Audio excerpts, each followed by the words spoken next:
This expenditure, now equivalent to some 3.8% of the total provincial health budget, is increasingly diverting money from frontline healthcare services. The party's shadow health MEC, Jack Bloom, will join me at about 10 to 8 this morning to unpack that concern.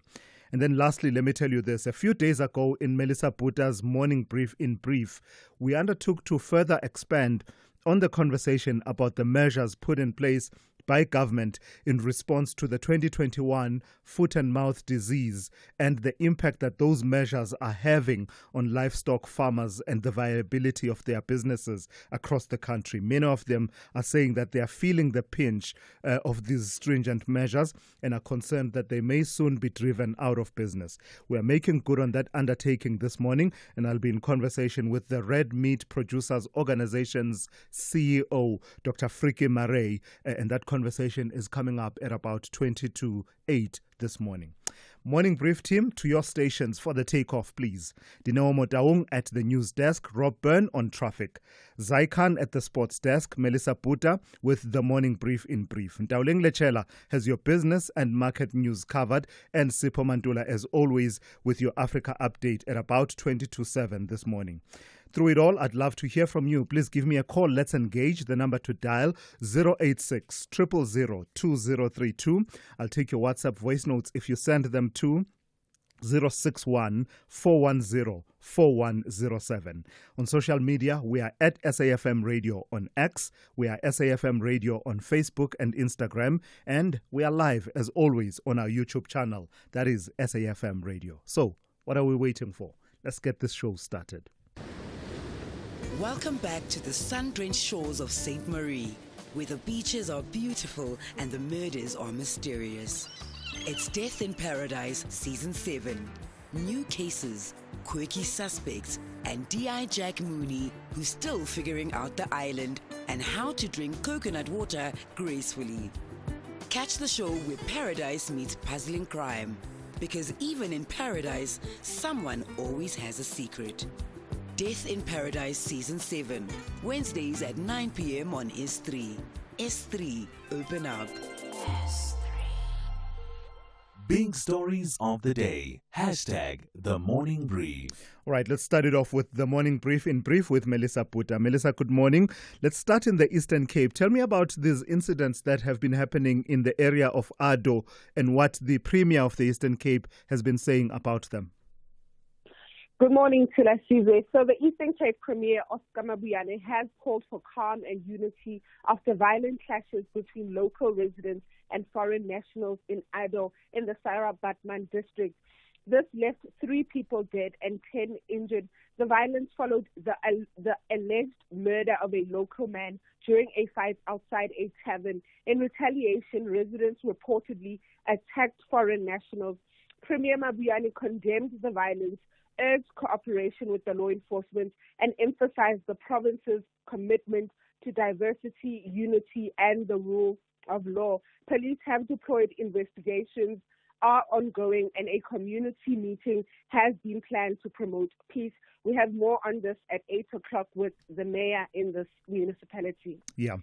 And then this long-running trial, well, not long-running, it was a couple of months, but I mean the case itself that has gripped South Africa around the disappearance of Jocelyn Smith. Finally, now we're reaching the business end of those processes with sentencing. Yes, so even though Jocelyn Smith is yet to be found, Judge Nathan Erasmus has instructed the legal teams in this case to be ready for sentencing proceedings, which start on Tuesday. Jocelyn's mother, along with her 2 co-accused, has been found guilty of kidnapping and human trafficking. Sentencing is expected on Thursday. The state will present victim impact statements and expert testimony, while the defense has not confirmed if they will call on any witnesses. A separate hearing will address the indemnity of the state witness, Laurencia Lombard, and Erasmus has also noted that new evidence may emerge during the sentencing in this case. And let's talk news coming out of France now. Trouble in the Macron household, or just playing around and goofing around of a couple? You know what, Thulasizwe, we'll just never know what the truth really is around this.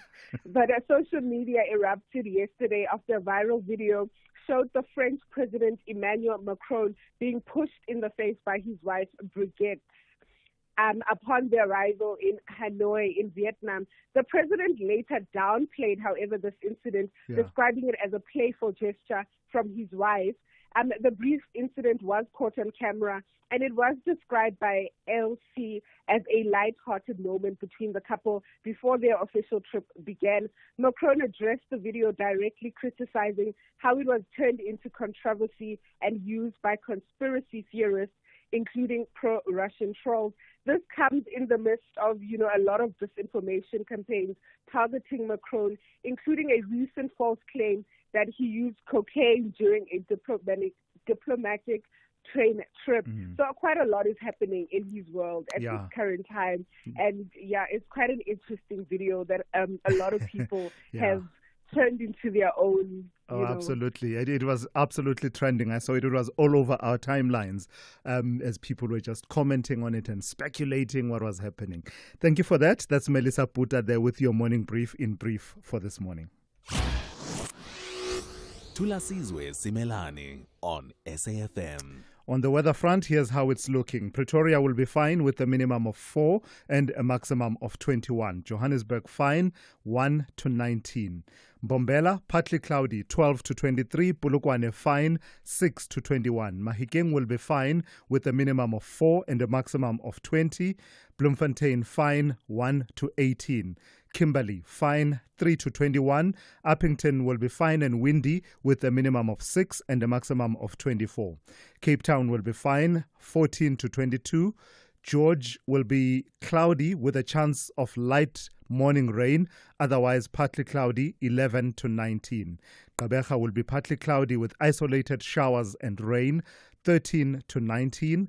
East London will be cloudy with scattered showers and rain, 15 to 19. Durban will be partly cloudy with isolated showers and rain, 17 to 21. Richards Bay will be partly cloudy with isolated showers and rain, 15 to 21. And finally, Pietermaritzburg will be partly cloudy with a minimum of 9 and a maximum of 19. From city streets to dirt trails, introducing the new Isuzu MU-X. Sleek enough for the city, tough enough for the mountains. With advanced all-terrain drive, 360-degree camera, and upgraded suspension to take on any journey. The new Isuzu MU-X, now including the new Onyx XT. It's an SUV with 4x4 capabilities, ready for anything. Experience the new Isuzu MU-X at your nearest dealership today. Worldview Update, bringing you closer to international or global news. 19 and a half minutes after 6. In a dramatic shift in rhetoric, the U.S. President Donald Trump has called Russian President Vladimir Putin crazy in response to Russia's most extensive aerial assault on Ukraine since the war began in February 2022. The remark came just a day after Russia had launched a record-breaking aerial offensive on Ukraine, firing 367 drones and missiles that killed at least 12 people and injured dozens more. Trump sharply criticized Putin, saying he's gone, and this is a quote here, he's gone absolutely crazy and is needlessly killing a lot of people, according to Trump. So let's speak now to Anthony van Nieuwkerk, who is a professor of international and diplomacy studies at the Thabo Mbeki African School of Public and International Affairs. Good morning to you and thank you for your time. So until now, the most notable feature of Donald Trump's rhetoric on the Russo-Ukrainian war was his aversion to directly criticizing the Russian President Vladimir Putin. It's a feature that had been noted and commented upon widely. He would criticize Ukraine and President Volodymyr Zelensky, NATO and other players in the mix, but never Putin. These are his harshest words that he has said about Putin. What has changed? Yeah, good morning to Thulasizwe. Well, first of all, I don't think President Putin is crazy. Yeah. He's cold and calculating and strategic, if anything. Yeah. So I think what Donald Trump is doing, we know the kind of language that he uses sometimes. We are familiar with that kind of. He is expressing his annoyance with the lack of progress in the peace process, because he made promises to his own followers and to the world at large many months ago that this is one of the conflicts that he was going to settle fairly quickly. The other one is Gaza, of course. He's after some kind of international recognition as a man of peace. He said this before. In fact, he's jealous of Obama, who got the Nobel Peace Prize. That's what he wants as well. Yeah. So I take that kind of rhetoric with a pinch of salt. But if you go to the battlefield, something else is happening there that we have to understand. Sure.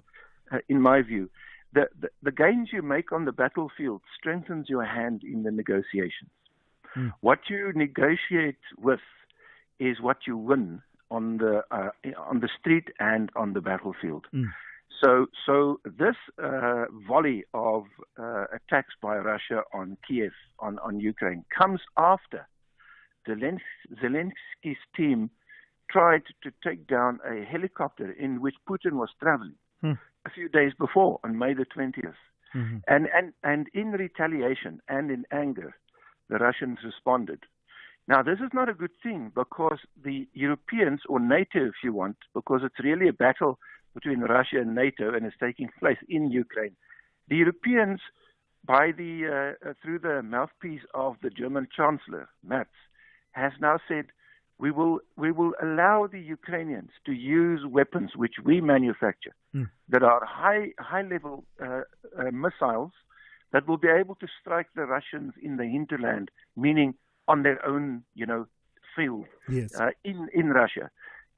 In return, the Russians say, Putin said, if you use sophisticated NATO weapons to attack me in my country in response to the Ukrainian war, I will also release Iskander missiles, the highest form of missile, supersonic missile that I have, to attack you in Europe. Sure. Wow. This is a very disturbing escalation of the conflict, and it might just be, paradoxically, the moment needed for both parties, or all three, or all the parties. There are many parties now, to come to the table to say, let's restart the stalled peace process. And the process and what you just described there, Prof, is part of what confuses me about this conflict. It seems to me to be drifting between glimpses of hope for a ceasefire and the despair of escalatory actions on the battlefield. So just days ago, Trump was talking about how he had a 2-hour phone call with Putin, and Ukraine had been clear, even when President Zelensky visited South Africa, about their openness to an unconditional ceasefire. So that seemed to be promising. We saw the recent prisoner exchanges and some direct meetings between the delegations of both countries, only to have this escalation. So what's your sense on the overall trajectory? Are we any closer to a ceasefire, or are we further away than we were perhaps a week or two ago? Yeah, I mean, that's a really difficult question to answer. I see the same pattern. I agree with you. It's difficult to interpret. But my perspective on this is, remember I said earlier, in essence, for me, this is a war between Russia and NATO, and it's playing out in Ukraine. Whatever deals you make in Ukraine or on Ukraine needs to satisfy the bigger players, which is Russia on the one side, NATO on the other side, which means the European countries plus America. Now, if you analyze that second part, well, let me say that Russia will make a deal if they can get guarantees that Ukraine will remain neutral and not join NATO or the EU, and that weapons will that Ukraine will be demilitarized, and that Russia keeps the land that they've conquered, including Crimea. Yes, that's a very tough sort of position. The Europeans say our real enemy is Russia, who wants to conquer Ukraine and after that invade Europe. Now, I'm not making this up. This is what the Germans and some of the NATO partners fear. This is their view. And so Europe is preparing for a war against Russia. Sure. Wow. And if that is the case, if those are the perceptions on both sides, and the Americans want to withdraw, by the way, from NATO's commitment to a war with Russia, because I think correctly, their calculation is nobody wins in this. the Americans say, we've got other enemies to conquer, i.e. the Chinese. That's the real big battle. And so in this context, I don't see Ukraine. Ukraine is a pawn on a chess game played between the big powers, NATO on the one hand, Russia on the other hand. And then lastly, just on Donald Trump, this point has been made before, but I guess it's worth revisiting. Is he finally realizing that the relationship that he thinks he has with Vladimir Putin isn't really the valued relationship on both sides, and perhaps affording him that seat at the table and that hearing that would have the kind of impact that he was hoping for? Yeah, I think so. Possibly. I'm remembering the kind of noise around Trump meeting North Korea's dictator Kim Jong-un, and they became best friends for a few days. Yeah. Remember the media, the optics, the handshakes, Yes. the jovial sort of And the crossing over the line there. Yeah. Yeah, all of that man-to-man stuff. I don't think that taught us a lesson, because nothing came out of that really, as far as I can see. And I think this time around, this Trump-Putin man-to-man camaraderie banter is going to die down very quickly, because Trump is really driven by another purpose. Russia is not his first point, and Russia itself, Putin, is driven by the real desire for Europe to leave him alone and for Ukraine to become neutral. And so he's also driven by his own dynamics and not to make friends with the Americans. Thank you for that, Prof. And I thank you for your time and your insights this morning. Professor Anthony van Nieuwkerk, who is a professor of international and diplomacy studies at the Thabo Mbeki African School of Public and International Affairs. This is SAFM Sport with Zai Khan.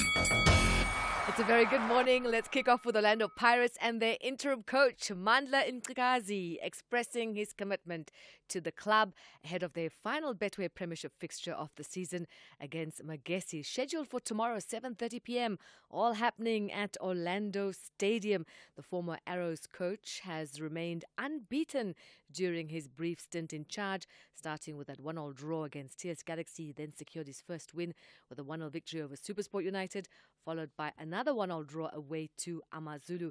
The Sea Robbers are aiming for a record 20th league win of the season against the Carling knockout champions.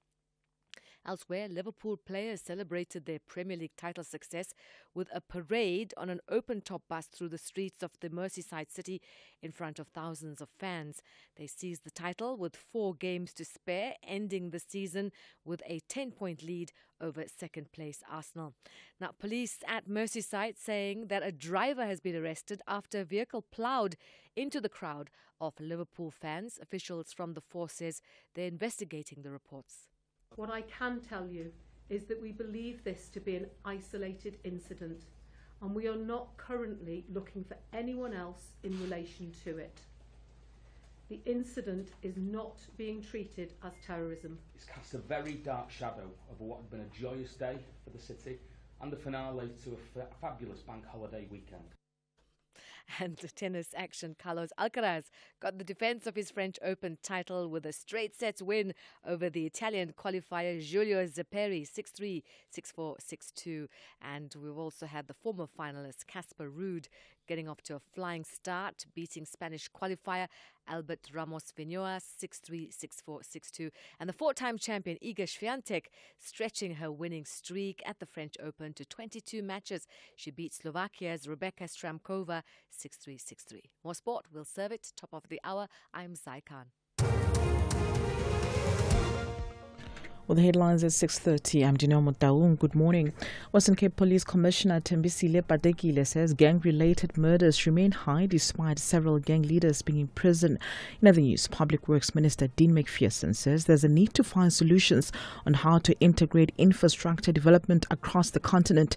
And British police say an incident in which a car ploughed into crowds at the victory parade for Liverpool Football Club is not connected to terrorism. A full update follows at the top of the hour. SAFM, guiding you through the rush hour traffic. We're tracking a couple of major delays this morning. One driving into Joburg from Vosloorus side. A pedestrian involved in a collision. Looks bad. N3 north before Heidelberg Road. Traffic is back through Leondale Road and working back to Barry Marais. If you're down around sort of Heidelberg, Vosloorus area coming into Joburg, off-ramp at Barry Marais, take the alternative R103. It runs parallel. Come back on at Heidelberg Road. That'll work quite nicely as a detour to keep yourself moving. First of today's broken down trucks at Cliffdale on your way to Pietermaritzburg, so a little bit sluggish there. And then a crash causing a big backlog between Ashburton and Market Road. The road was closed. They have managed to open it, but only one lane. So if you're in that Ashburton area, just getting through the Ashburton exit on your way to Pietermaritzburg, you will join a heavy queue. Again, off-ramp at Linfield Park and get straight through on the alternative side route to avoid that. Cape Town, traffic lights out coming out of Table View, both at Sunset Beach. That's Marine Drive at the first lights. They were down yesterday. Caused major problems. It's already backing out quite heavily again this morning. And the Coburg Road at Racecourse Road, if you're coming out of Table View, that side, no lights at Milnerton. And the N2 worth a mention, it's busy this morning, basically under pressure from Khayelitsha right through to Mowbray Main just before Hospital Bends. Rob Byrne, SAFM Traffic. The business update on SAFM. For the first update of the morning, let's say good morning to Ndauling. Ndauling, let's talk about businesses in China. Let's start out there. Yes. Tell me about businesses in China posting gains in profits. And this is for the month of April, is it? That's right, Tula. So businesses in China seem to be faring well, with industrial profits showing resilience in the face of trade tensions and deflationary pressures. They rose 1.4% year on year in the first 4 months of 2025. Now, this growth was driven by stronger earnings in equipment and high-tech manufacturing sectors. In April alone, industrial profits increased 3%, accelerating from a 2.6% growth in March. Now, analysts say the improvement reflects Beijing's efforts to boost the economy and address mounting trade risks. Now, despite the challenges posed, China's exports and industrial production have defied expectation, posting strong growth. The growth in industrial profits varies across sectors. We have state-owned firms posting declines of 4.4%, while private sector companies saw a 4.3% gain and foreign firms reported a 2.5% increase. China's leadership has urged officials to take steps to lift a business and household confidence for investment and spending. And in early May, we did see Beijing announce a broad stimulus plan to revive growth with interest rate cuts and a major liquidity injection, with hopes that will spur further economic activity. In company news, tell me about Hyprop and them eyeing growth opportunities in Europe. So Hyprop, which owns Canal Walk, they're exploring the possibility of acquiring Mass, a prominent property investor and operator in Central and Eastern Europe, as part of its expansion strategy in the region. Now, the potential deal would give Mass shareholders the option to receive either shares in Hyprop or a cash payment. Hyprop aims to increase its presence in key retail centers across SA as well as Eastern Europe, and acquiring a controlling stake in Mass aligns with this goal. To fund the acquisition, Hyprop plans to issue new shares through a book build process, with the price to be determined later. Mass has a strong portfolio of retail assets in Central and Eastern Europe, and its previous leadership includes Hyprop's current CEO, Morné Vulcan. Now, this potential acquisition would mark a significant move for Hyprop, allowing it to tap into the growth opportunities in that region. The deal would also reflect Hyprop's strategy to expand its footprint in dominant retail centers on the international front. All right, Ndauling, please give us our first market update for the morning. So a slow start to the week, Thulas, with U.S. markets closed on account of Memorial Day. Meanwhile, back at home, the JSE is trading at record high levels, with the all share above the 93,000 point mark, gaining 0.2% by the close. That really being boosted by gains in the financial 15, up just over 1% in yesterday's session. In the currency scene, the rand remains stable, trading below the 18 rand mark at 7 17.87 to the dollar this morning. The local unit has been benefiting from a weaker greenback. Lastly, over in Asia, stocks in the red despite the broadly positive cues from global peers like European markets. This comes as traders remain cautious amid uncertainty after US President Trump decided to postpone the implementation of 50% tariffs on EU goods to the 9th of July from the beginning of June. Dowling, thank you. We'll hear from you in the second hour. That's Dowling Lechela there. Look out for more of her insights just after 7:30 here on The Morning Brief. Africa Update on SAFM. And for that, we turn to Advocate Sipho Mantula. Good morning to you, Raz. So, to say that I'm intrigued by these political developments in the Eastern DRC would perhaps be an understatement. Tell me about Joseph Kabila and his return to Goma and the welcome that he's receiving there. Refreshing morning, Thulas and Jumbo Africa. Indeed, Thulas, a very surprising move by Joseph Kabila. Yesterday landing in North Kivu in Goma. Others saying after his self-imposed exile after 6 years. But also remember yesterday, Thulas, when we were reporting on the Senate ruling against lifting of his immunity, and also M23 welcoming him in North Kivu. But the citizens not being aware, Thulas, saying that probably President Kabila is coming to stay with the children of Goma who live in the middle of war.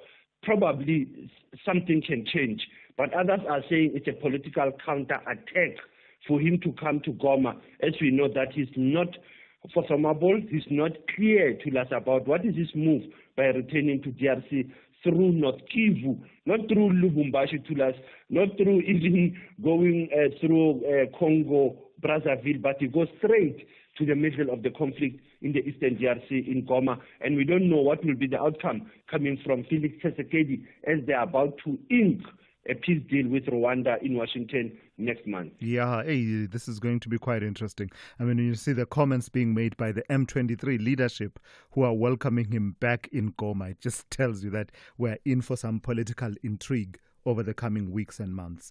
Tell me about the Ghanaian embassy in Washington shutting down or closing at the moment. And this has nothing to do with a diplomatic spat or anything like that, but rather the issue of corruption. Absolutely, Thulas. The Foreign Affairs Minister of Ghana, Samuel Abalakwa, yesterday announcing that they have taken a necessary step to restore integrity and accountability in the Ghana's diplomatic mission in Washington, Thulas. 2017, there was an allegation of one of their IT members who was shuffling money, Thulas. He was taking money in terms of the visa and the passport applicants, shuffling the money into his private account. Now, all the embassy staffs have been recalled to us, and there's an audit underway in their embassy in Washington. And the public, as you know, to us, once you have such things, you have closed the embassy. Ghanaians who are in Washington are stuck now for a while because government is saying it's still trying to clean and their own zero tolerance policy towards corruption, abuse of office, and conflict of interest. This is the government of President Mahama Thulas coming very clear on their foreign missions outside Ghana. Yeah. Speaking of diplomatic relations then, I wouldn't necessarily think of anything that would cause any friction between Uganda and Germany, but clearly I would be wrong. Tell me about why Germany is unhappy with this ambassador. Uganda is unhappy with the German ambassador. So as we know, when it's towards elections, there will always be allegations against the foreign missions in your host country. The government of Uganda accusing the ambassador of Germany for engaging in subversive activities, supporting anti-government groups, but also commenting on the behavior of General Muhoozi Kainerugaba, the son of Museveni. And now the brother of Museveni also has been engaging with the German diplomats on this issue, but they have decided to pull out in terms of their military and technical relations based on this intelligence reports. As we know, 2024, both Germany and Uganda, they have been having this bilateral trade, almost at 247 million euros. So there is a good relationship on trust, but with these reports coming, it's breaking the relationship between Berlin as well as Kampala. Lastly, Sipho, in your historical archives, 27 May 1963 was a pivotal moment in our history, wasn't it? Indeed, it was almost 62 years when Nelson Mandela arrived as a prisoner at Robben Island. Very important that Thulas was arrested in 1962, sentenced to 5 years, and then as he was in prison, Central Prison, Kosi Mampuru, now Thulas as a new name, he was moved with his old friend Robert Mangaliso Sobukwe to Robben Island in 1963, and that's how he became a first prisoner. I mean, not a first prisoner, Thulas been moved from Tshwane to Robben Island, and he stayed for long, just like Jafta Khalabi, Masemola. Those are the longest serving prisoners in Robben Island as we are looking at our Africa Month archives. Asante sana Thulas as facilitating the conversation, SFM observing the Africa Month. All right, Sipho, thank you for that. That's Sipho Mantula with your Africa update for this morning. You know, ever since I adopted positive energy-saving behaviors, the National Grid is thanking me. You should also adopt this lifestyle and your pocket will thank you too. Simply switch off non-essential appliances and lights when they're not in use. Reduce your geyser temperature to 60 degrees Celsius. Replace inefficient lights with LED lights. These are some of the ways you can use electricity wisely to help sustain our energy grid and contribute to a greener planet. Just like every rand counts, every kilowatt counts. Let's use electricity wisely. Eskom. The Copper Queens and the Zebras want to test each other's strength. This is not just an international friendly, they are gearing up for the Women's Africa Cup of Nations in Morocco. Witness the thrilling battle between Zambia and Botswana on Saturday 31 May at 3 p.m. Streaming live on SABC Plus and SABC One. Proudly brought to you by SABC Sport. For the love of the game. You are listening to The Morning Brief with Thulasizwe Simelane. Let's turn to this story now. South African municipalities are facing deep systemic crises marked by unethical practices, poor service delivery, and a broken relationship with communities that they serve. These issues have prompted the Department of Cooperative Governance and Traditional Affairs to begin reviewing the White Paper on Local Government, a process aimed at addressing widespread dysfunction and potentially restructuring or dissolving non-performing municipalities.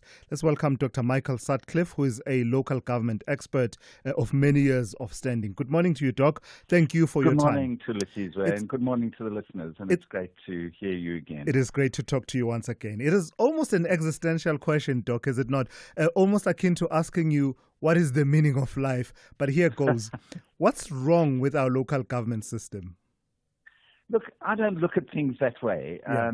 I think that, when you drink a glass of water, you can debate whether that glass of water is 100% full or 50% full or 70% full. Yeah. And I think that I look on the positive side. Firstly, if we look at infrastructure, and I'm in Cape Town at the moment, and the mayor of Cape Town last night was talking about the fact that you've got to deal with fixed capital formation. Actually, municipalities have not performed as well as they should, but they perform better than any sphere of government in terms of delivering infrastructure. The problem is that we haven't been responsive to our community needs. And if I had to say, is there anything we should do, is responsivity, competency, and consequence action. Do we make sure that we're responding to what people need? Secondly, do we make sure that, in fact, there is consequence action when people are doing wrong? And, we read every paper about the corruption, et cetera, et cetera. We've got to make sure we're doing something about it. And then we've got to get on with making sure that we have competency there. I mean, I see lots of municipalities don't have engineers and professional engineers in place, et cetera. So those are the things that we've really allowed to lapse in municipalities across our country, and we've got to correct them, because if we're not, we mustn't be scared of engaging with communities. Yeah. If they march on your office, that's fine. They're telling you that there's something that's concerning them. Go out and talk to them. Even if you can't do it immediately, fix it. So I think certainly there are issues that we've got to deal with, and I think we've got to get on with the job of dealing with it. There's just too much where you sort of have people being appointed who are simply not competent to do the job. You have, and then what happens is younger engineers join a municipality and then they say, well, look, I don't even have a professional engineer here, so after 3 or 4 years I leave. We can't allow that anymore. We've now got to get very serious about the competency question. So what I've heard being amplified in recent months is the concern around the funding model of local government, and it's quite under scrutiny at the moment. Explain it to us to the best of your ability. my understanding is that municipalities rely mostly on revenue that they generate, and then that's supplemented by transfers and grants and things like those. To what extent is that funding model at the heart of some of the problems you describe? For instance, in my mind, I'm thinking about capacity. If you're wanting to attract the best skills, you need to be able to afford those skills, but you probably won't be if your funding model is not right. No, that's partly correct. And look, we can look in global terms and say that, look, many municipalities, because we have an equitable share system, we're currently getting about 8 or 9% coming into municipalities of the equitable share. The rest goes to provincial and national government. And we should be saying that my view is that should be nearer to 12, 13%, somewhere around there. So there's a big picture view there that we're not putting enough money in there. But equally, when we are putting money in there, we've got to spend it. You cannot have municipalities, I calculated for our country as a whole, you've got tens of billions of rands every year that is available, that's in the adjusted budgets and is not being spent. Now, if you don't solve that problem first, I wouldn't want to say you suddenly give more money to everyone. What you've got to be doing is to say those municipalities that are able to spend it, have the competent people there, do not have these endless complaints about corruption and non-effectiveness and non-responsiveness, etc. They should not be receiving that money. So I think that while, yes, we've got to begin to look at that model and say, how does it work? How it works across the country is that your big municipalities, your Cape Towns, Johannesburg, eThekwini, etc., they receive probably about 15-20% from the national fiscus. The rest they're making up through either through tariffs or through the rate space there. Your smaller municipalities are probably reliant 95% on what they're getting from government. But again, it's also the split that you get. So what is increasingly been happening in the big municipalities, all of your metros, is that they've spent less and less money on capital expenditures in water, roads, etc., and much more on operational expenditure. But that operational expenditure isn't going into maintenance and repairs. And that's your danger, because if you're not building more capital infrastructure, and secondly, you're not maintaining what you have properly, you end up with the crisis that we've got now.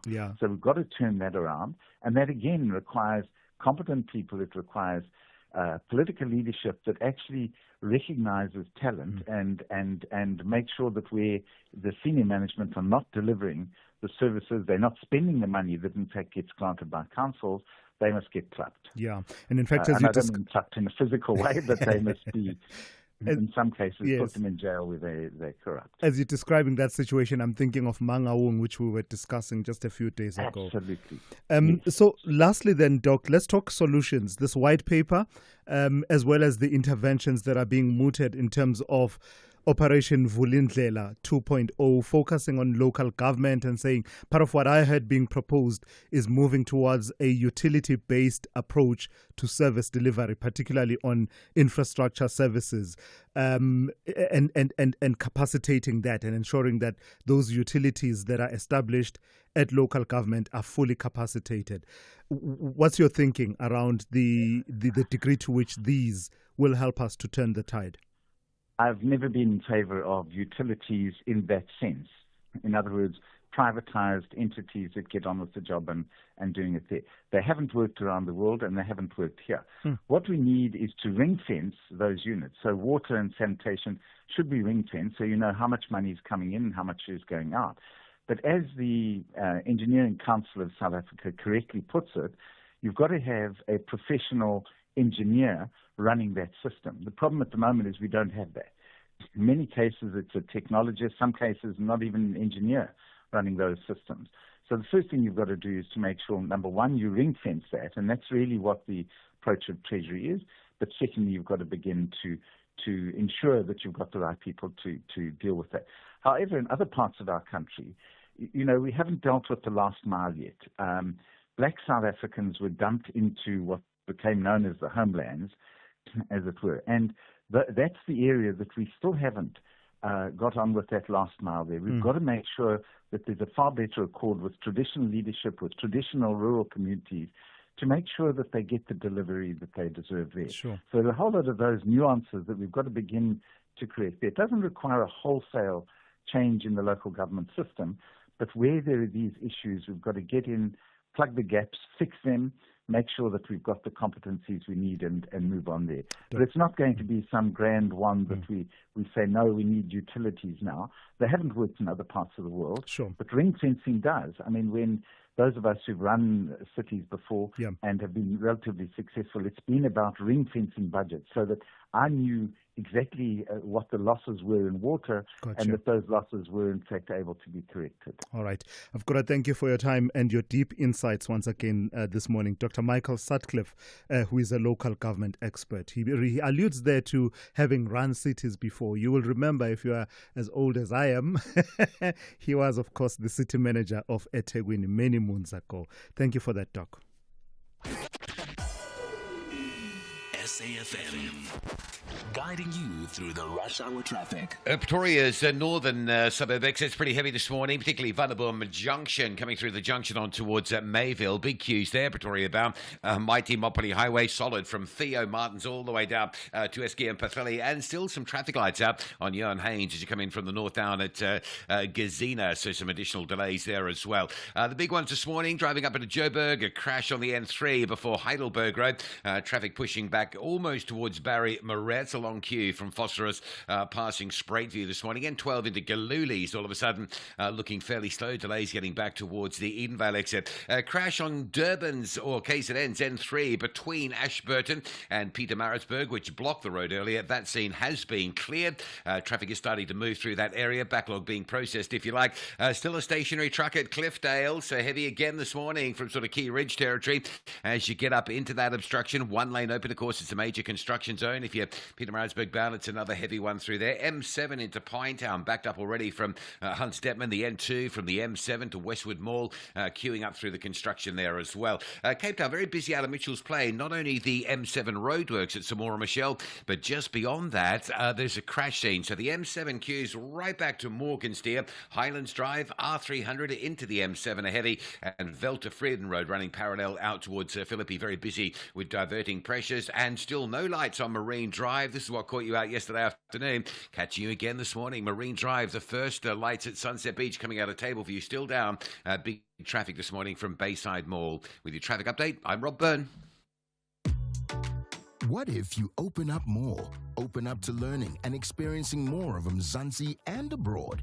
What if you open up culture and explore the extraordinary, from music to drama and the latest fashion?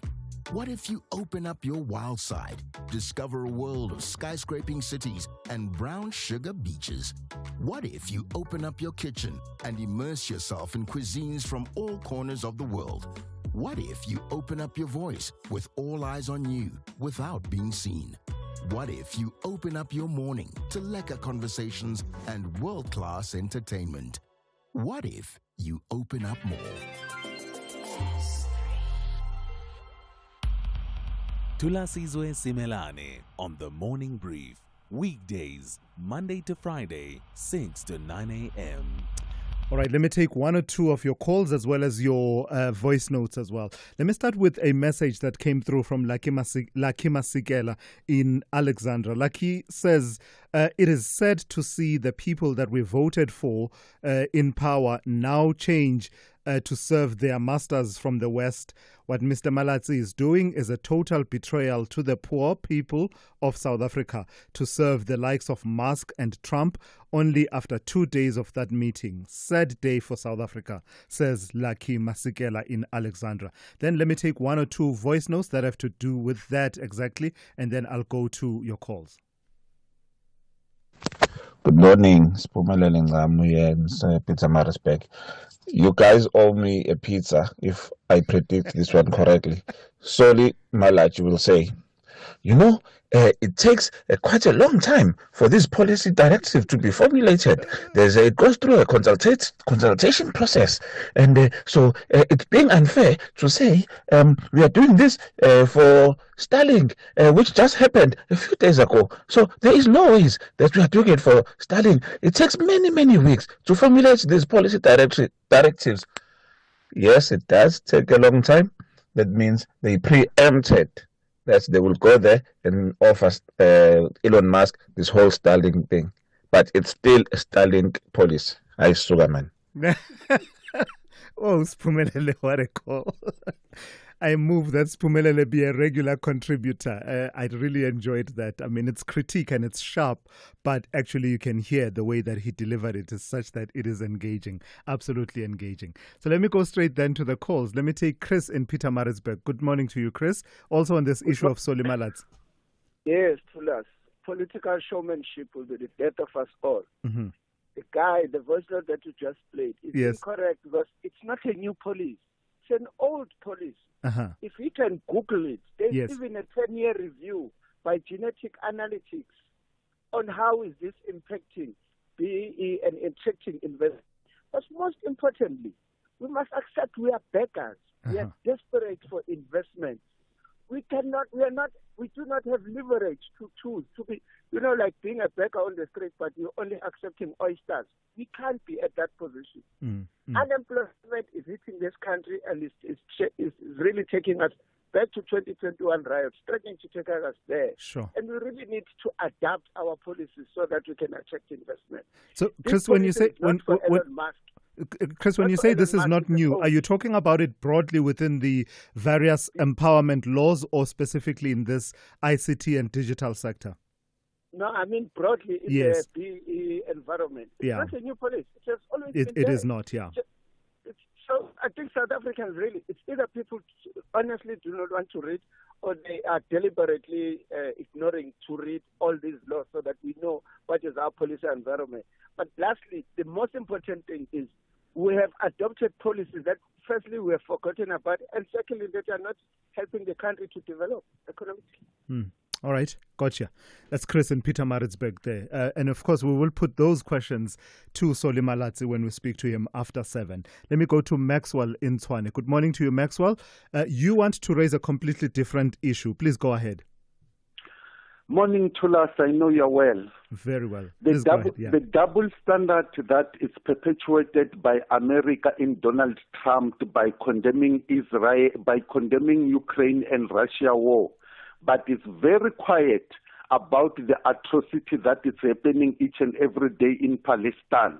He never publicly criticized Benjamin Netanyahu and evil Israel about what they are doing and cleansing the Palestinian in Palestine.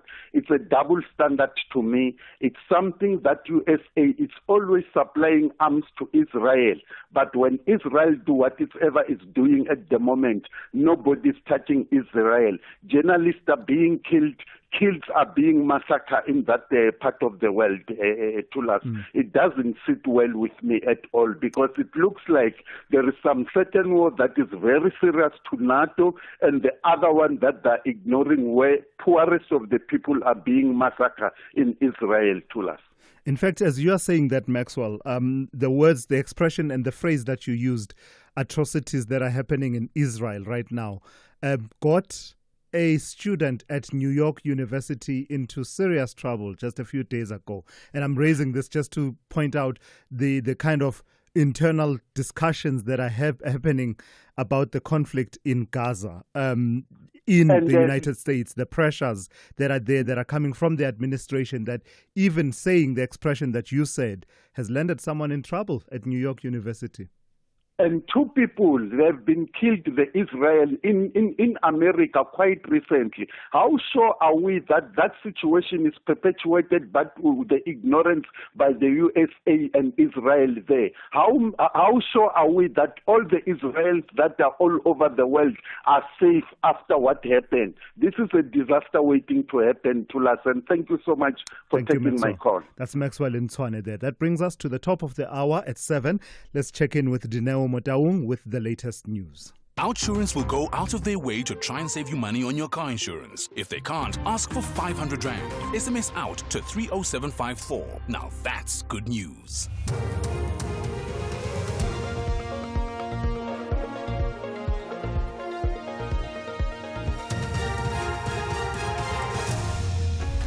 Thanks, Tula's top stories. Western Cape gang violence remains high despite crackdowns, and DA Limpopo lays charges against GNT executives.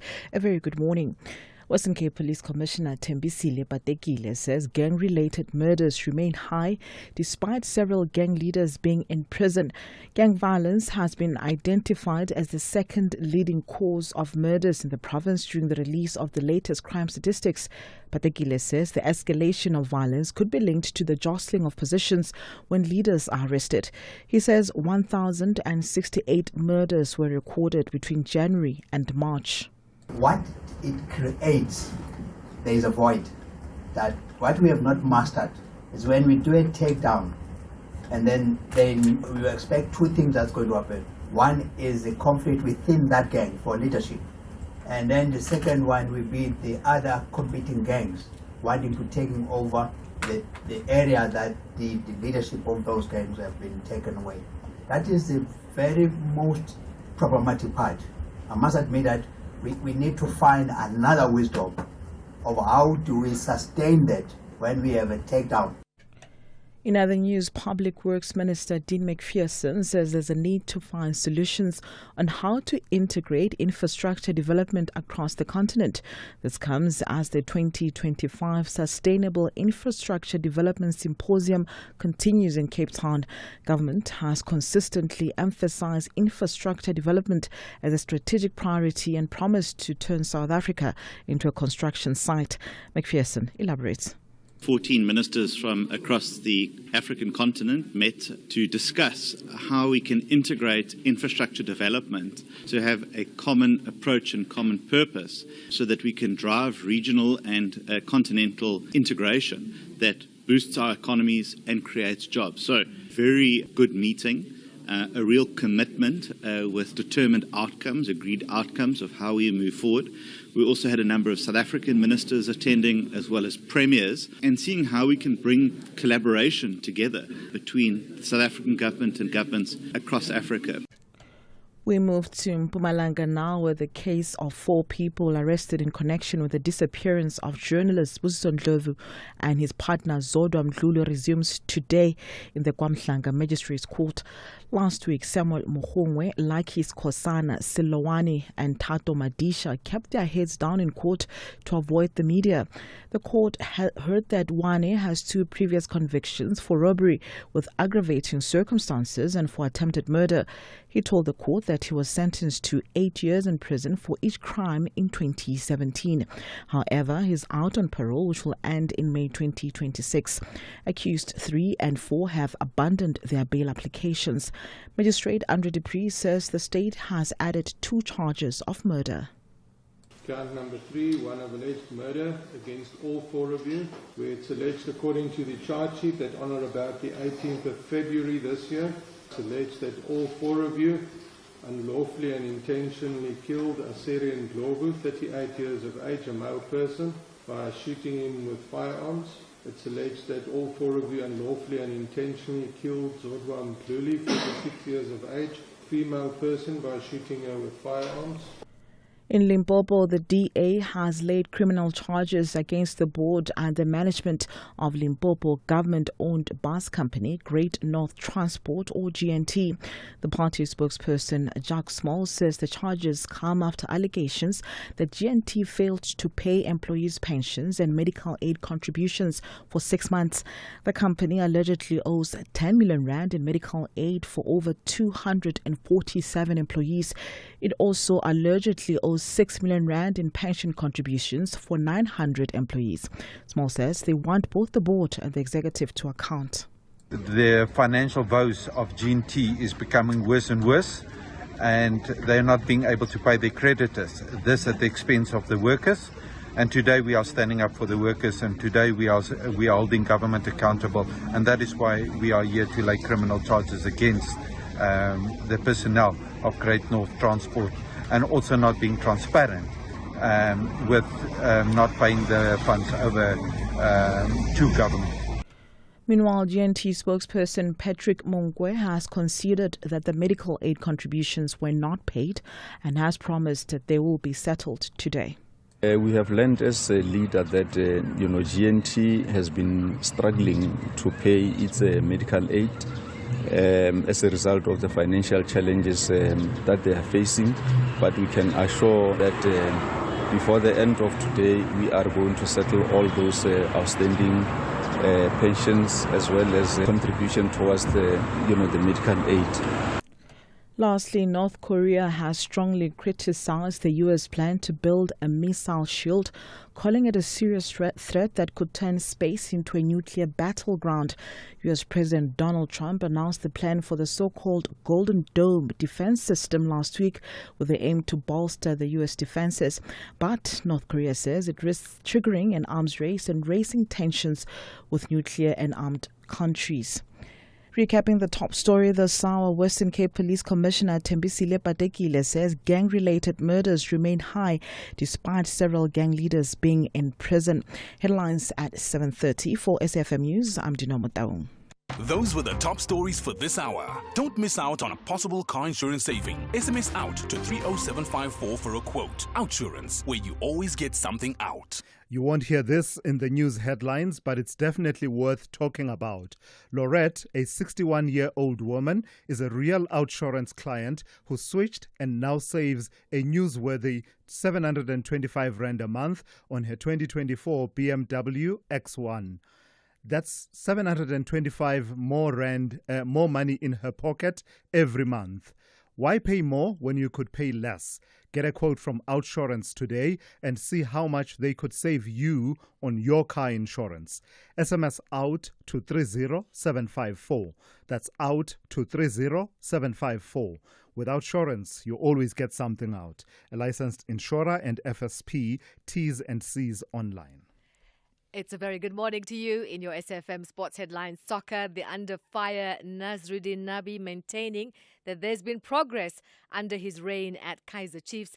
And in tennis action, we go to the French Open to bring you the latest. All this and more just before 7:30. SAFM, guiding you through the rush hour traffic. Easing at Straighteview on your way to Joburg. There was a crash before Heidelberg Road. Traffic that section remains okay and starting to move, but just behind that around Leondale Road, still very slow coming up from Barry Marais. So it looks like there might be a secondary incident opposite Straighteview today. And one from Bayersdorp around to Ravonia is pretty heavily backed up. Northern parts of Pretoria, Paul Kruger through Vanderboom Junction towards Mayville. There's a backlog of traffic to work through today. Durban, a crash and a breakdown now at Cliffdale. So from Key Ridge on your way up into Cliffdale, Hammersdale area heading towards Pietermaritzburg. Quite a heavy queue building through there. And Cape Town, no traffic lights. Marine Drive at Sunset Beach. That's the Bay Beach Avenue Junction. Heavy coming out of Tableview. I think a lot of traffic avoiding that and clogging up Bloberg Road to Kuberg Road. Another big incident is a crash amongst all the roadworks coming out of Mitchell's Plain on the M7. The collision just north of Samora Michelle. So it's just after the roadworks, but it means multiple routes heading out of Mitchell's Plain towards Philippi are badly and heavily trafficked. Rob Byrne, SAFM Traffic.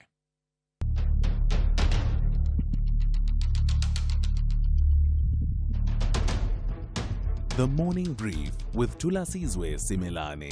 Weekdays, Monday to Friday, 6 to 9 a.m. The Morning Brief with Thulasizwe Simelane. Weekdays, Monday to Friday, 6 to 9 a.m. 9 minutes after 7 on this Tuesday. It is great to be in your company. We are into the second hour of the Morning Brief here on SAFM. Here's what's coming up in this hour. In the next few minutes, I'm in conversation with Solima Latsi, the Minister of Communications and Digital Technologies. We'll be talking about those draft policy directives that he issued out that basically have to do with exemptions from the implementation of the equity ownership requirements for new licensees in that space. It's gotten a lot of people talking, and he will be accounting to Parliament a bit later on. But before he does that, he will be talking to us here on the show in the next few minutes.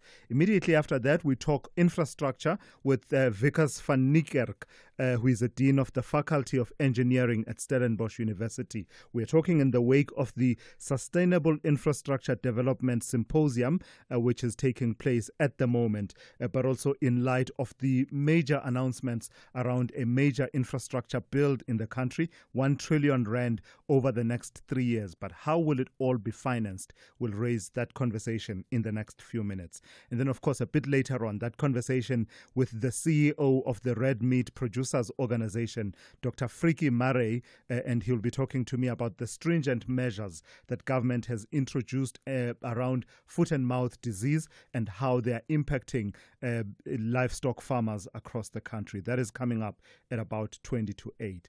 Please be a part of this conversation, raise these and other issues and weigh in on them. The number to dial 086 000 2032. I'll take your WhatsApp voice notes on 061 410 4107.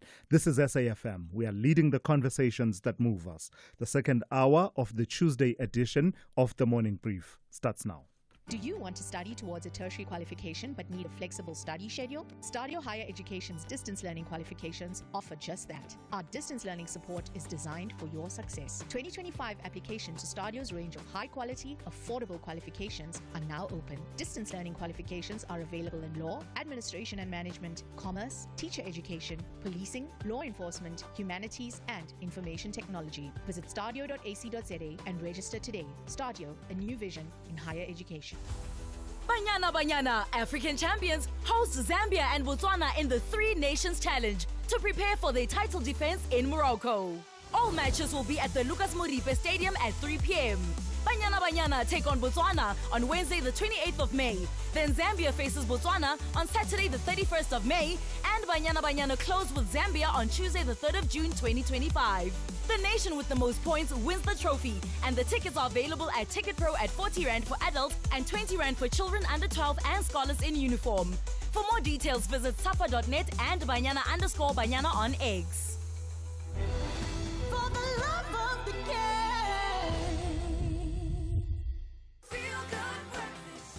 Hey Feel Good fam, we've got a new WhatsApp number. You know we love hearing from you, so save this: 063 036 9649. Send us your shout-outs, voice notes, or just check in like you always do.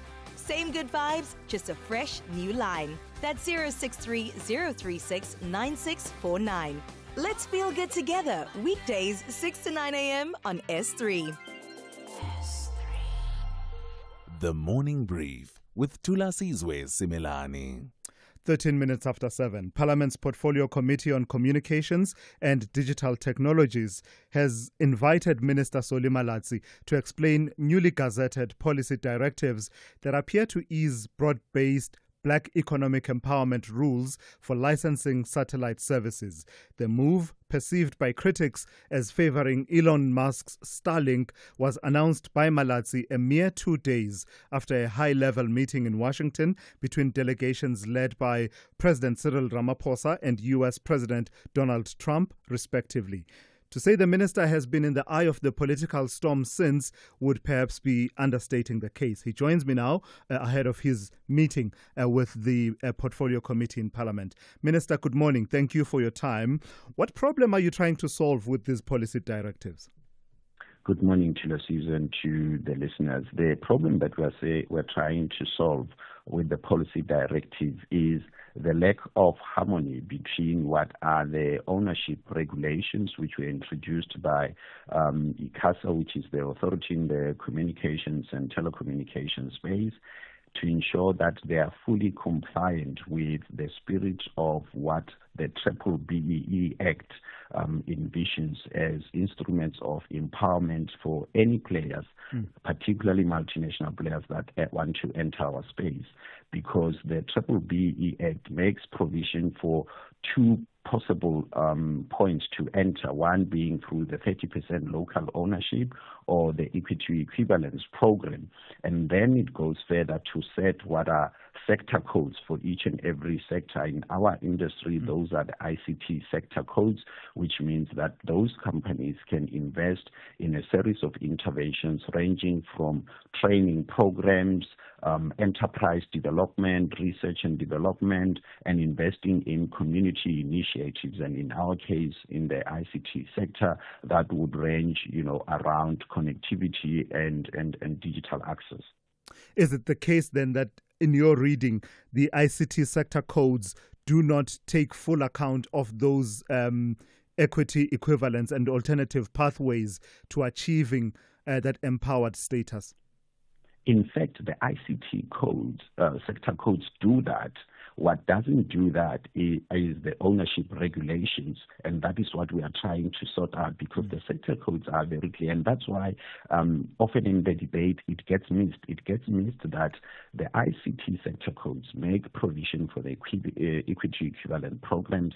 Hence, there are multinationals which are in South Africa, and even in the ICT space, the likes of Microsoft, that have been able to enter the South African market on that basis. So we are trying to say, in each and every aspect of the sector, based on the established sector codes, this should be applicable. And one of the things that is important in this, because there are some people who argue that perhaps the ideal avenue would have been an amendment of the ECA Act. Yes. It is important to recall that in 2014, the Department of Communications and Digital Technologies amended the ECA, and that amendment was instrumental because it said the focus of the Act has been changed from the empowerment of historically disadvantaged individuals to broad-based black economic empowerment. And it further says that, therefore, the required equity ownership by historical disadvantaged groups has been retained for the time being, provided that broad-based black economic empowerment requirements, are prescribed under the ICASA Act. So we're trying to ensure that there is this harmonization. Right. And the best thing, because okay, you make your point. So, Minister, how did this process come about, though? Because to many observers, it appears to have very conveniently coincided with the meeting in the White House, and then just 2 days later, you were announcing these measures that just so happened to align with the gripe that one of the powerful men who was in that room and who has the ear of the U.S. President, Elon Musk, has raised several times around our country's operator license laws. Mind you, at the same time, at the same meeting, there were many comments about needing Musk's technology, including those made by Johann Rupert. You can see how this is just, to take a phrase from U.S. law enforcement, JDLR, just doesn't look right. And in fairness, I can understand that. In reality, though, there are a series of events that long predate the visit to the White House. And I'm at comfort knowing that we started work on the policy directive in September last year. It culminated with a press statement that we released on the 4th of October, which was the very same day that we wrote to ICASA, because in terms of the Electronic Communications Act, which empowers the minister to issue policy directives on matters in the portfolio, when you want to do that, the first point of communication must be to release the draft policy direction to ICASA, give them an opportunity to engage it, which they did, and ultimately submitted their reasons, which I considered. And having considered their reasons, I'm still of the view that there is an inconsistency which does not reflect the full embracing and the full application of what the ICT sector codes seek to achieve. And we are now at the third stage of that process of the policy direction, which is the gazetting, which was done on Friday. And the gazetting, what it does, it empowers the public to be able to make its contribution towards that process. And this is where we are. And any stakeholder that has views on this matter, and there have been plenty since the publication, will now have the opportunity to make their submissions. And those submissions, we are not only compelled, but it's our responsibility to ensure that we duly consider those comments, and they will inform the final formulation of the policy. We may. Yeah. Who did you consult during this process? I'd imagine that because it's a measure that talks to, areas of empowerment, the empowerment framework of our laws, you would have needed to compare notes or perhaps even consult and confer with your counterpart at Trade, Industry and Competition, Pakstow. Did you do that? So the full introduction of equity equivalence in the ICT sector is one of the adopted targets of the Government of National Unity's medium-term development plan, which was fully adopted by Cabinet. So everyone in Cabinet has engaged with the MTDP and the targets that are outlined there under the section of the Department of Communications, as have any other minister on their respective departments. And myself, Minister Tau, and all the ministers were part of that process. But that's medium-term development plan. It doesn't talk specifically to the measures that you are introducing, and knowing the dynamics and how there are many areas of policy contention, and one can foresee this becoming one of them. Did you consult any of your cabinet colleagues, especially those that deal with broad-based black economic empowerment and measures like those? I make the point that the process of the adoption of the MTDP, which covers the full introduction of equity equivalence in the ICT sector, was a very long and lengthy process of engagement that Cabinet, had multiple engagements on it, and the final document was adopted by all of government. All right, Minister, I've got to thank you. I'm completely out of time. That's Solly Malatsi, the Minister of Communications and Digital Technologies. So there you have it. A bit later on, of course, the Minister will be accounting in Parliament in the Portfolio Committee.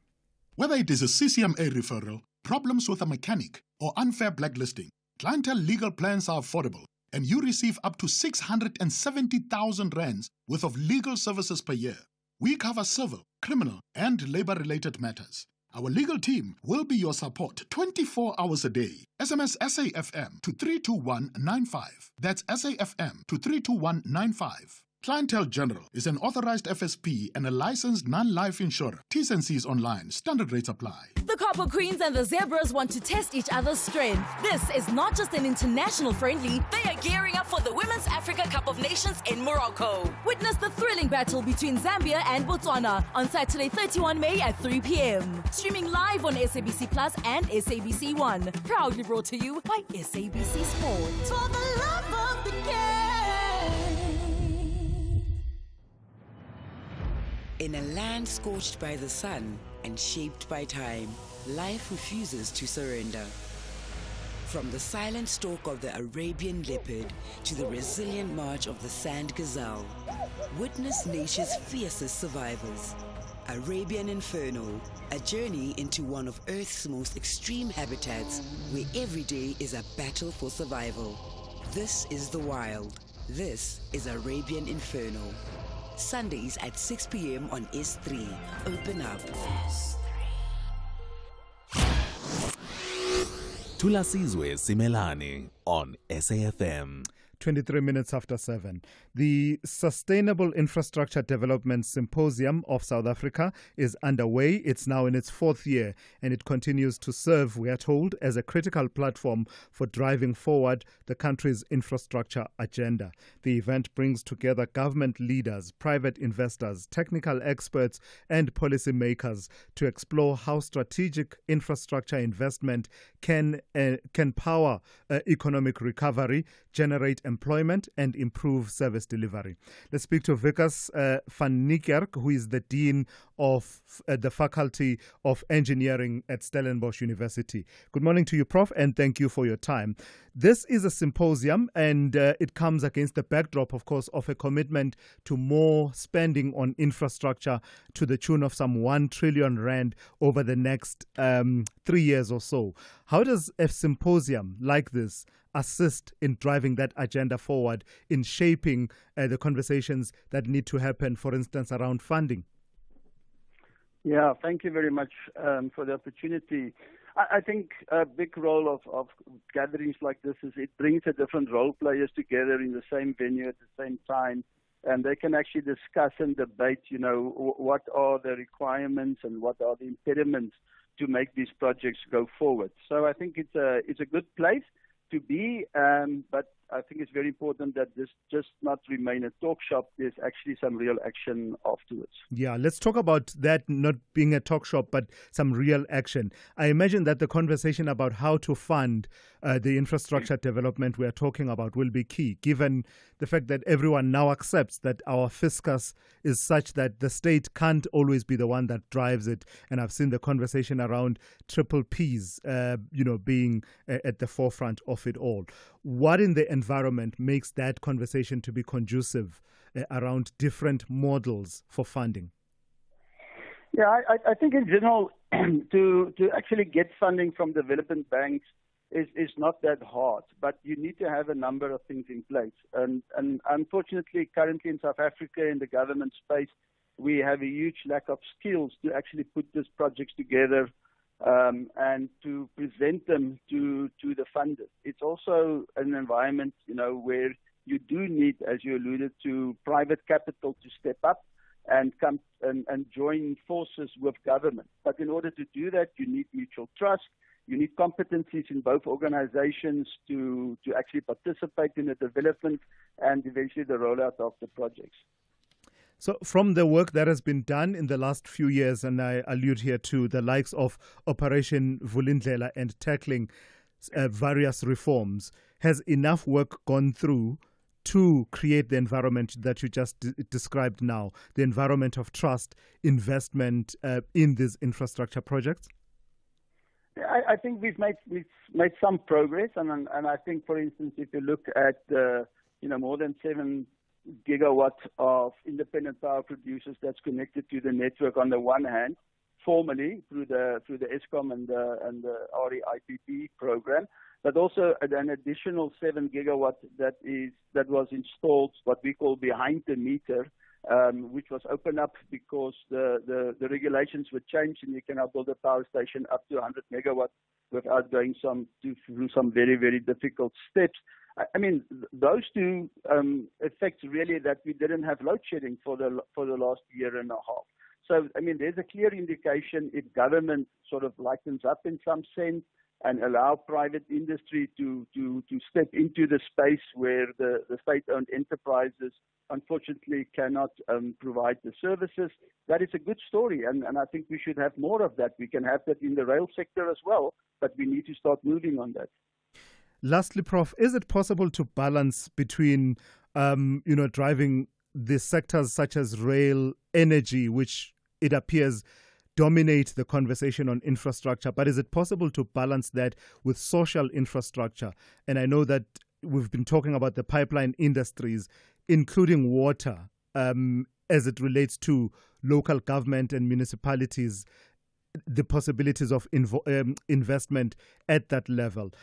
Are we prioritizing all of them at the same time, or are we emphasizing more on the economic pipelines more than we are on social infrastructure? No, we have to do everything, of course, which makes it a very, very hard problem because we have a lack of skills in general in South Africa, even in private industry. We don't have all the skills that we would like to have. But and I think what's important is that we must focus on what it is that we really want to do, right? So the water infrastructure lies on a municipal level most of the time. So you have to go in there and you have to solve that problem. And that is completely different, and it's a different kind of problem than solving the national road system or the national rail system. So I think we can do both at the same time, but there must be a real willingness from all three different levels of government, from municipalities right to national government, to partner with private industry, allow specialists to come in and assist the country to go forward. All right, I've got to thank you for your time and your insights this morning. That's Professor Wikus van Niekerk, who is the Dean of the Faculty of Engineering at Stellenbosch University. This is SAFM Sport with Zai Khan. Very good morning. Let's start with Kaizer Chiefs, who've laboured to their lowest tally of 32 points in the Betway Premiership this season. Their coach, Nasruddin Nabi, continuing to defend himself that the first season was for rebuilding. I think I start honest. I want finish the season honest. Honestly, we come here to build a team. La cohérence, c'est quoi? Être cohérent. consistent. We need to No, not consistent. La cohérence. If you build is not possible, you won't build and same time immediately result. Remember immediately in after NetBank with Super Sport, the colleague, Madame, asked me, I tell him no. I'm very happy for the club, for this NetBank, but for myself, first it's a process. I'm honest like that. It's not only talking, but we work together with direction. Let's go to Banyana coach now. Desiree Ellis says that she wants to keep options open for the upcoming Three-Nation Series to help select the best possible squad for the Women's Africa Cup of Nations title defence. Good to have some of the players back that have recovered from injury, but also new players and some players returning after a very long time. When we say the door is never closed, we mean the door is never closed. I think Regina last played 2018, 2019. But she's been consistent, so we're looking at versatility in our squad. But I think the games against Botswana and both Zambia, who are also going to AFCON, will be a challenge in a different way. They have different styles of play. And the reason why we play these countries is to be ready for every eventuality. Now, elsewhere, Liverpool's their players' parade, hit into a snag where police saying a driver has been arrested after a vehicle ploughed into a crowd of Liverpool fans celebrating the club's English Premier League title. What I can tell you is that we believe this to be an isolated incident, and we are not currently looking for anyone else in relation to it. The incident is not being treated as terrorism. It's cast a very dark shadow over what had been a joyous day for the city and the finale to a fabulous bank holiday weekend. Now we're going out to the French Open, where Carlos Alcaraz, Yannick Sinner and Casper Ruud all going through into the next round. So is Iga Swiatek and Paula Badosa. We'll have more sports at the top of the hour. I'm Zai Khan. With headlines at 7:30, I'm Dino Motaung. Good morning. Western Cape Police Commissioner Thembisile Patekile says gang-related murders remain high despite several gang leaders being in prison.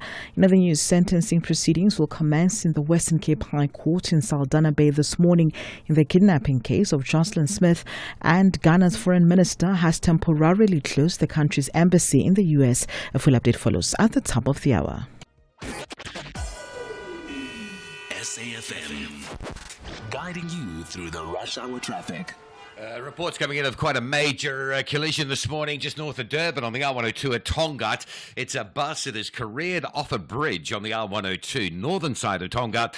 Very heavy delays. It's a multiple casualty, multiple fatality event. It is going to be an obstruction for some time. So if you move on the R102 normally north of Tongaat, you might want to move across and use the N2 as an alternative route. There is some heavy traffic in that area and likely to be heavily backed up for some time.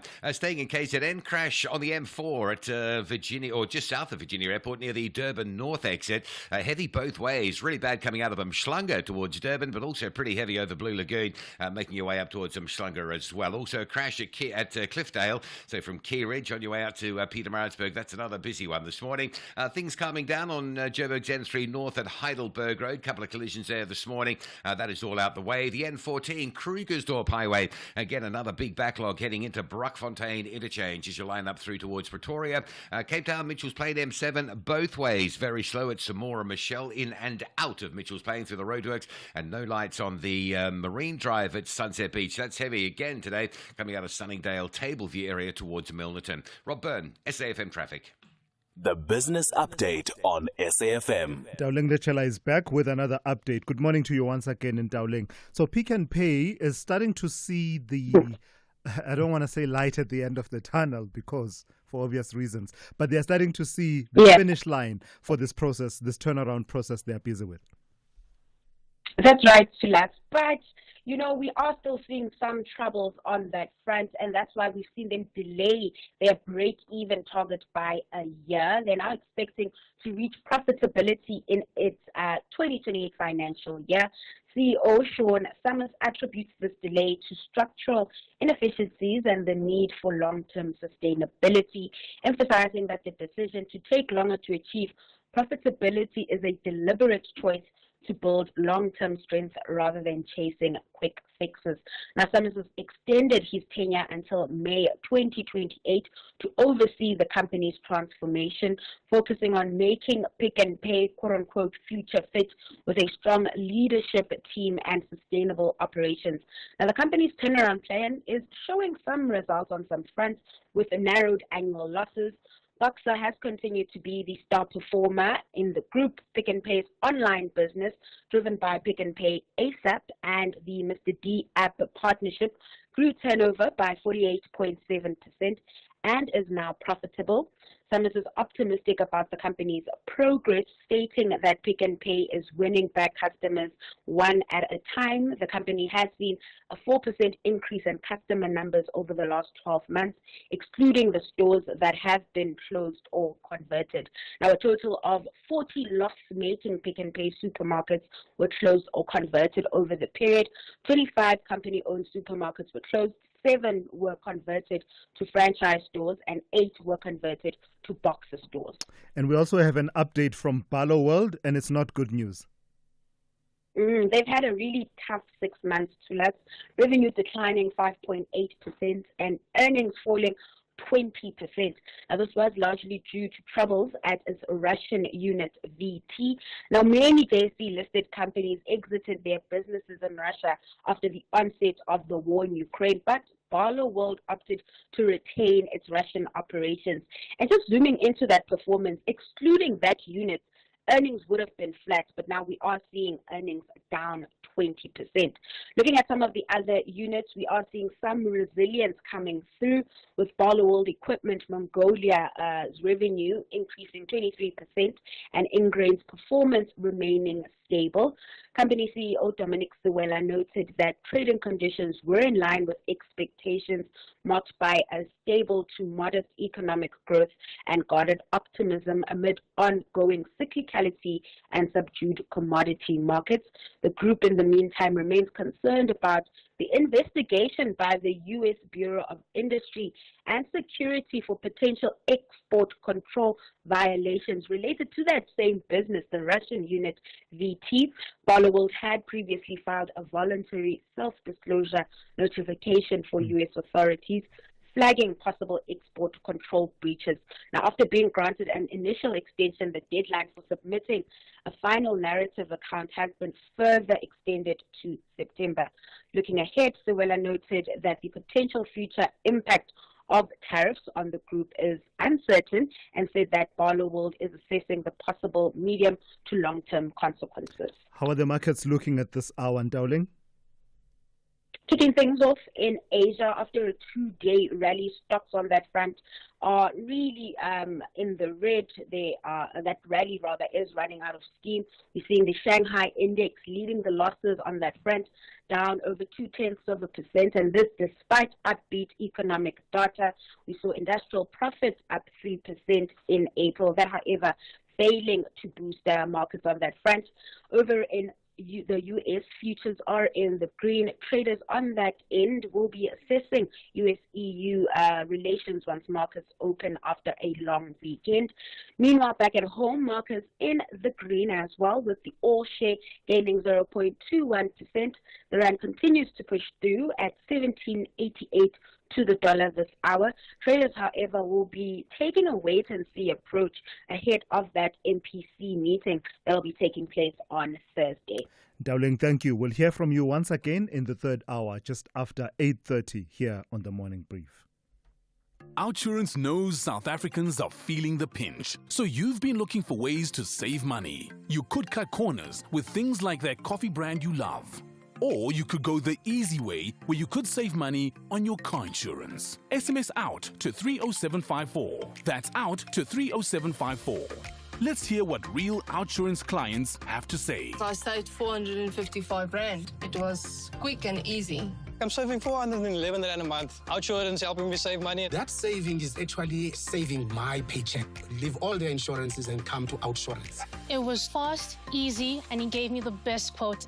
My savings is 644 rand. Come join Outsurance and save some money. Make today the day you switch and save. And SMS out to 30754. That's out to 30754. With Outsurance, you always get something out. A licensed insurer and FSP. T's and C's online. WAFCON defending champions Banyana Banyana have a crucial meeting with the Zebras. Both nations are elevating their preparations for the highly anticipated Women's Africa Cup of Nations in Morocco. This is the international friendly. Experience the Southern African Derby, South Africa versus Botswana, this Wednesday 28 May at 2:30 p.m. Streaming live on SABC Plus, S3 and SABC Sport on DTT Channel 4. Proudly brought to you by SABC Sport. For the love of the game. Your nights just got a turbo boost. Buckle up, because at 10 p.m. it's all thrill, mystery and pure entertainment. Mondays to Wednesdays, we are back on the track with Top Gear Season 14, where speed meets insanity and the world's wildest cars get pushed to their limits. On Thursdays, we uncover the truth in Imposter, Back from the Dead. Season 1 kicks off with chilling twists in a tale of deception, survival, and secrets long buried. Fridays, we take a deep dive into the unknown with Secrets of the Bermuda, exploring the myths, the disappearances, and the terrifying truth behind the world's most infamous triangle. 3 explosive shows, 1 unforgettable hour. It all starts at 10 p.m. only on S3. Don't miss it! Call Thulasizwe now. 086 000 2032. Straight to your voice notes, and then I'll take some of your calls. Thulas, good morning. Thulas, we have to really walk the tightrope here. So I think this is more than the Starlink deal. So this is whether South Africa is prepared to bend on their policies to accommodate big business. That's the short of it. And I think AGOA depends on it. I think America's watching this. I think if they report back to Trump and say, oh no, the deal was turned down in Parliament because of this BE quota or that or this ownership or whatever, he's just going to turn around and say, well, impossible to do business there. I'm not going to the G20 either. So we got a tough one. Maybe we should give Starlink a run. Might create a lot of jobs, open the market. The Rand's looking really strong after that meeting. Maybe this is our chance. Who knows? Brad Marisburg. Thank you for that, Brad. Let me go to the next one. Morning, Thulas. It's Chris in Camberton. You know, as South Africans, we must face reality. We do not have any power to demand or negotiate the terms of investments anymore. But secondly, I'm very disappointed that people have not read our own laws, that the equity equivalent is an old policy decision that is within our laws. If they want to challenge this policy and say that it's... Chris is a friend of mine. I think he won't mind if I stop his voice note in the middle, and that's because I did speak to him on a bit earlier on. He won't mind. I'm pretty sure of it. Let me go to Matlakala in Davidton. Good morning to you, Matlakala. You want to comment on the conversation we had with Minister Simelane? Yeah, good morning, Thulas. No. Oh, no. I hate it when that happens. Apologies for that, Matlakala in Davidton, and to you, Moremi in Limpopo. We'll see what we can do and then come back and take your calls in a moment. Let me take a few more of your voice notes at the moment. Good evening, Oliver and SA listeners. Oliver, just one. Yeah, something is going wrong. That's definitely on my side. That one is on my side. It's got nothing to do with anything else. Let me take this one. Hi, Thulasizwe. It's Glenn here from Devon. You see, in the America that we glorify so much, no American dies in the hand of a foreign national without dire consequences for that foreign national. So in the other case, I don't care who was right, who was wrong. I should not die in the hand of a foreign national, because if a person was in his own home country, I wouldn't have died. But beside that, on the issue of the BE, for me, this BE thing should be scrapped. It doesn't benefit an ordinary Thulasizwe or an ordinary Xolani. It just benefit the few elites. So it should just be scrapped. The only thing that I'm concerned about is the timing. It will appear as if it's now being scrapped because of the pressure from the United States. Yeah. So however, this nonsense should be just scrapped. Thank you for that, Tolan. You know what I'm interested in, and that's for you and anyone else, everyone else listening. I'm interested. I've heard this sentiment that says broad-based black economic empowerment only benefits the elites, the connected elites. But I'm wondering, to what extent are we taking everything into account? So Minister Solimalatsi is talking about equity equivalence, right, as opposed to ownership. When we say that, are we merely focusing on transfer of ownership and the deals that are structured such that people have ownership? To what extent have those only benefited the elites? When you think about share ownership schemes that have come out from time to time, I think SAB was one of those companies. I think they had one, MultiChoice, some years ago. But also, in addition, all of these initiatives that are said to be equity equivalent, so contribution to enterprise development, supplier development, do those count in your mind, or does it only matter that the transfer of ownership has tended to, especially in the first wave of black economic empowerment, has tended to benefit people who were politically connected? I'd love to hear that nuance from your side. I'd really appreciate it. So if anyone is able to weigh in on that, I'd love to hear that aspect. Let me just play one more voice note before we move on. Good morning to Thulasizwe and the listeners. It's James Ballantyne from Bern. As I speak to you, I'm driving without signal in rural KZN. What the big corporates that are in charge of all of our telecoms are doing is actually an embarrassment, and it's almost criminal. There's no accountability. The towers are forever down.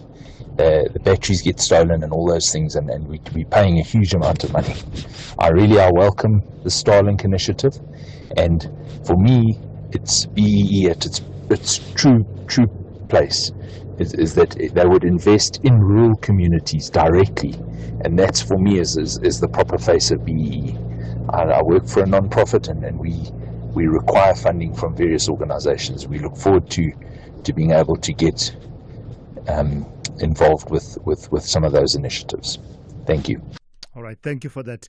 Remember, we were told that it's not a done deal, that it will be Starlink that ends up, being licensed and operating. That, in fact, I think it was Minister Khumbudzo Ntshavheni who was saying that there are many other low Earth orbiting satellite service providers that can potentially come into the space. But I get the sentiment and the reason why people are alluding directly to Starlink. Let's leave it there for now. We'll make more time and take more of your calls and your WhatsApp voice notes a bit later on.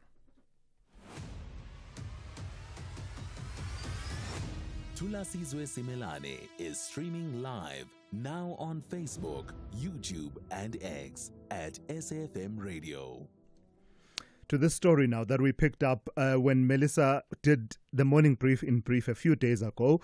Livestock farmers across the country feeling the pinch of stringent government-imposed foot and mouth disease controls, which some say threaten to cripple their operations. With ongoing restrictions on the transportation and slaughter of livestock, producers in provinces like KwaZulu-Natal, Mpumalanga, Limpopo and the Eastern Cape warn they could soon be forced out of business unless the state intervenes urgently. Let's speak to Dr. Friki Marey, who is Chief Executive Officer of the Red Meat Producers Organization. Good morning and thank you for your time this morning. So for those of us who are not in the sector, describe for us what these measures are and the kind of impact that they are having in terms of operations of livestock farmers. Good morning and thanks for having me. I think we should first mention that foot and mouth disease, as you have said before, is a state-controlled disease. So the measures implemented was implemented by the government, and the reason for that is to curb this, or to try and curb the spread of foot and mouth disease. So when a positive outbreak occurs, there's a positive case on a farm, then immediately that farm is placed under quarantine, as well as farms in a 10-kilometer radius surrounding it, and then they start with routine testing to see if the virus has spread and what we have on the table. Now, while those farms are in quarantine, they are not allowed to move any animals, so they are being basically cut off from the market. Now, that is, I want to say, isolated cases, and it's currently the case in Mpumalanga with a positive event as well as in Gauteng. If you look at the province like KZN, once there are more and more outbreaks in different locations, then they implement a DMA, or a disease management area. Now, the current disease management area in KwaZulu-Natal is very large. It's about 2/3 of the province. And for that whole area, farmers cannot move any animals. So basically, economically, their coats are being, their throats are being cut. If there's not an abattoir or a feedlot within the DMA, they do not have market access and they cannot sell their animals. Am I correct that these measures have been in place since around 2021 when this outbreak started? Yeah, it depends on provinces. You must remember that in 2021 we have positive cases in the Free State and Northwest as well. Now those have been resolved and the farmers basically go on normally.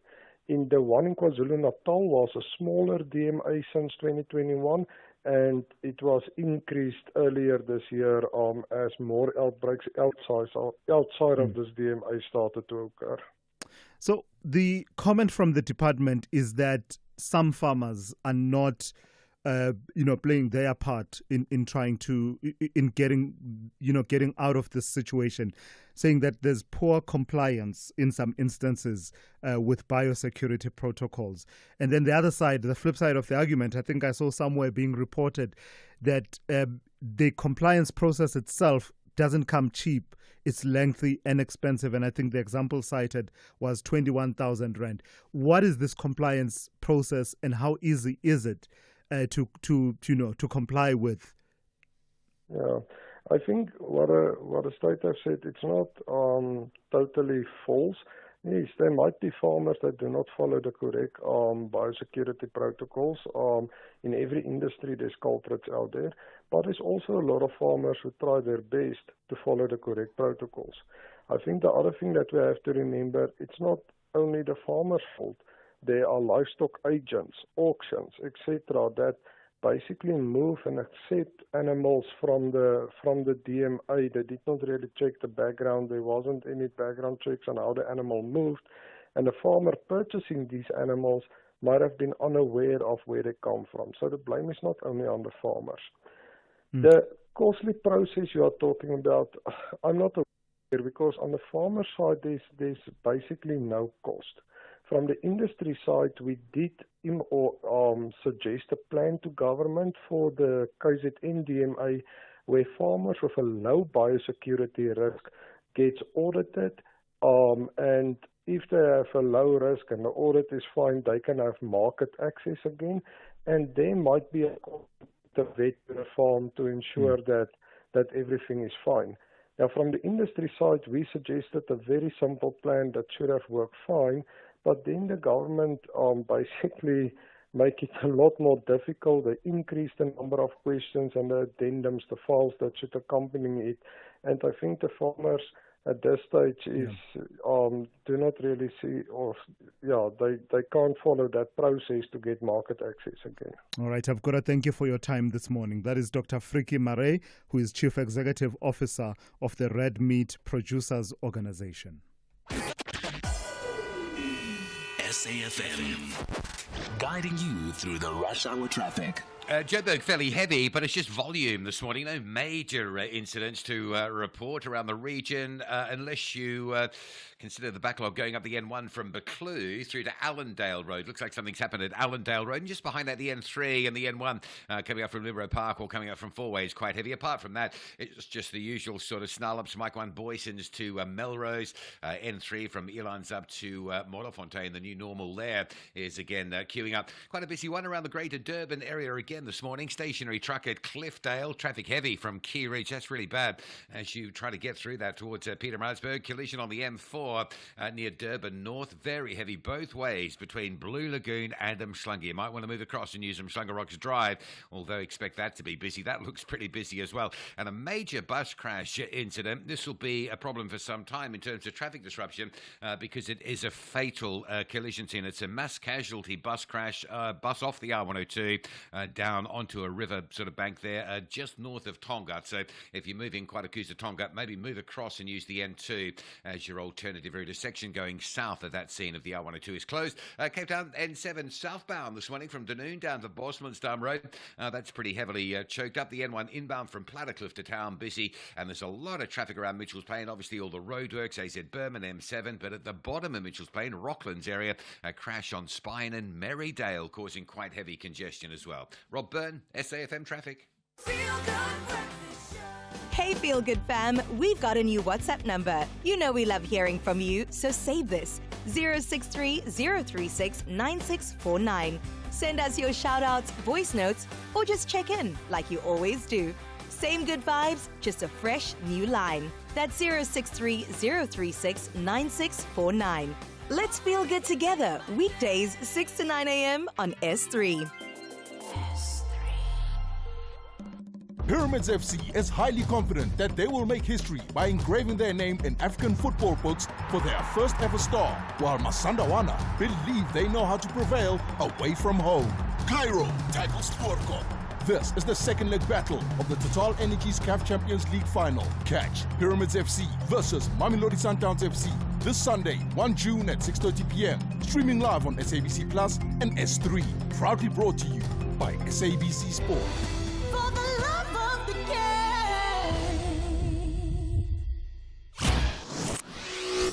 Thulasizwe Simelane on SAFM. Right, let's take you to the story. The Democratic Alliance says it's seriously concerned by the staggering rise in security costs at Gauteng public hospitals, which have soared from 655 million rand in 2022 to 2.54 billion rand this year. Shadow Health MEC Jack Bloom warns that this near fourfold increase is draining resources from essential healthcare services, potentially compromising patient care across the province. He joins me now to take that conversation forward. Good morning to you, and thank you for your time. So what is your understanding of the justification for this rise? I mean, it really seems to be quite steep, from 655 million rand just 3 years ago to 2.5 billion rand this year. Well, the department says they did an assessment which required extra security resources, and also say that the security guard fees, the gazetted ones, have gone up by 7.6% a year. But the arithmetic doesn't add up, because obviously the rates would go up somewhat because of the gazetted increase for security guards. But I really can't see how this justifies a fourfold increase over 3 years. And of course, there've been controversies in the past with corruption in the appointment of security companies, and these are massive contracts. You know, it's costing 72 million rand a year to guard Schadenkliniek at Johannesburg Hospital, 78 million rand a year to guard Chris Hani Baragwanath Hospital. These are huge costs, and we have to ask, is there a value for money assessment, and are these companies actually paying their guards the required rate? Because there's a number of strikes at the moment, Tembisa Hospital, for instance, where the security guards said they haven't been paid, and some of these companies, it appears, haven't been paying over contributions to the Provident Fund. So are these companies properly vetted? Are we getting reputable companies, or is there corruption involved, and certain people get favoured, and we get a poor service at exorbitant cost? I think that's the question, which is why the DA is calling for a comprehensive review of these security contracts, and we must see, was everything properly awarded, and are we getting value for money? That's the question that I was going to ask you. What's your sense of us getting value for money? I cited earlier on the example of the fire that took place at Tembisa Hospital, which was allegedly started by someone. When that is possible to do in a hospital, does that speak to the value for money we get, or was that an isolated incident? What's the state of play in terms of the number of security breaches and incidents, given how much we pay for security? Well, absolutely. So are they doing their job? And what I worked out is that basically the Gauteng Health Department's paying these security companies about 25,000 Rand a guard, if you work it out. But security guards typically get only about 6,000 Rand a month. where is all the other money going? And as we've seen at Tembisa Hospital, there's actually been protest action at Tembisa Hospital for 3 months now because the security guards say they haven't been paid. So do we have reputable companies guarding our hospitals? Are they doing the job? And shouldn't we scrutinize this more closely and try and get better companies at better cost? Because, all this money comes out of the Gauteng health budget. It's gone up from 1.1% of the total budget to 3.8% of the total budget in just over 3 years. And it's taking money away from patient services. You can go to any of our hospitals, you'll see long queues, you'll see broken machinery and understaffing. Surely we need to spend money, as much money as possible, on hospital services, not on security. Security is a vital aspect of hospitals, but we must make sure that this is properly vetted and good value for money. All right, I've got to thank you for your time this morning. That's Jack Bloom. He's the DA Shadow Health MEC in Gauteng. At 8 a.m., let's check in with Dineo Motaung with the latest news. Outsurance will go out of their way to try and save you money on your car insurance. If they can't, ask for 500 Rand. SMS out to 30754. Now that's good news.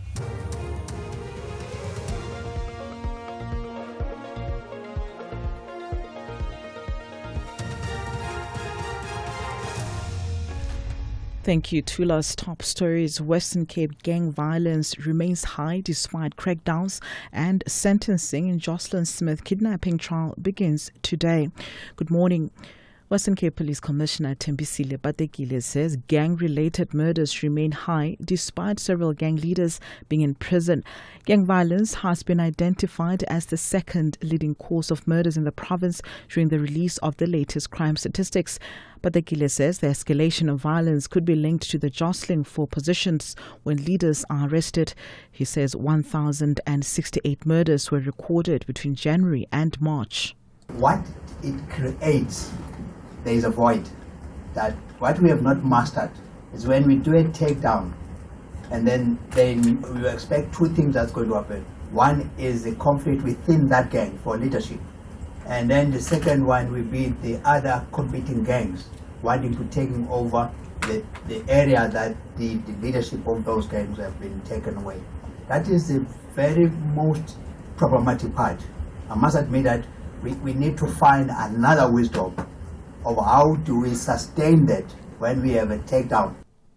Meanwhile, in Gauteng, some members of the community of Tukomsrus and Randfontein on the West Rand say they are living in fear as gangs continue to terrorize them.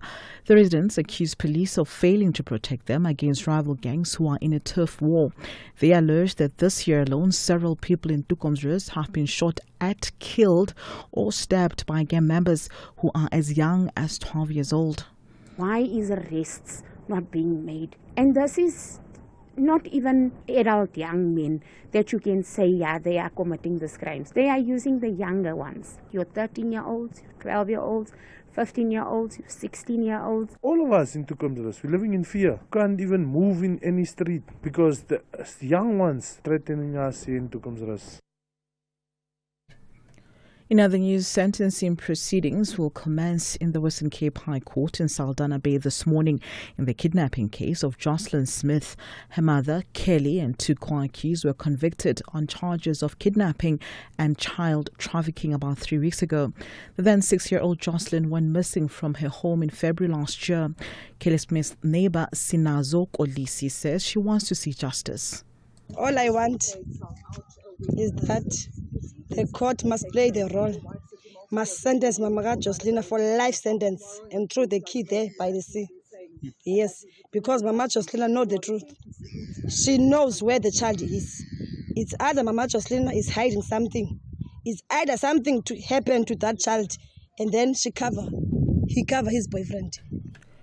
The case of alleged arsonist Tembiso Mdlalose, accused of deliberately setting the hijacked Usindiso building in the Johannesburg CBD on fire, which claimed 76 lives in 2023, has been postponed to tomorrow after one of the two witnesses who were expected to testify failed to show up in court.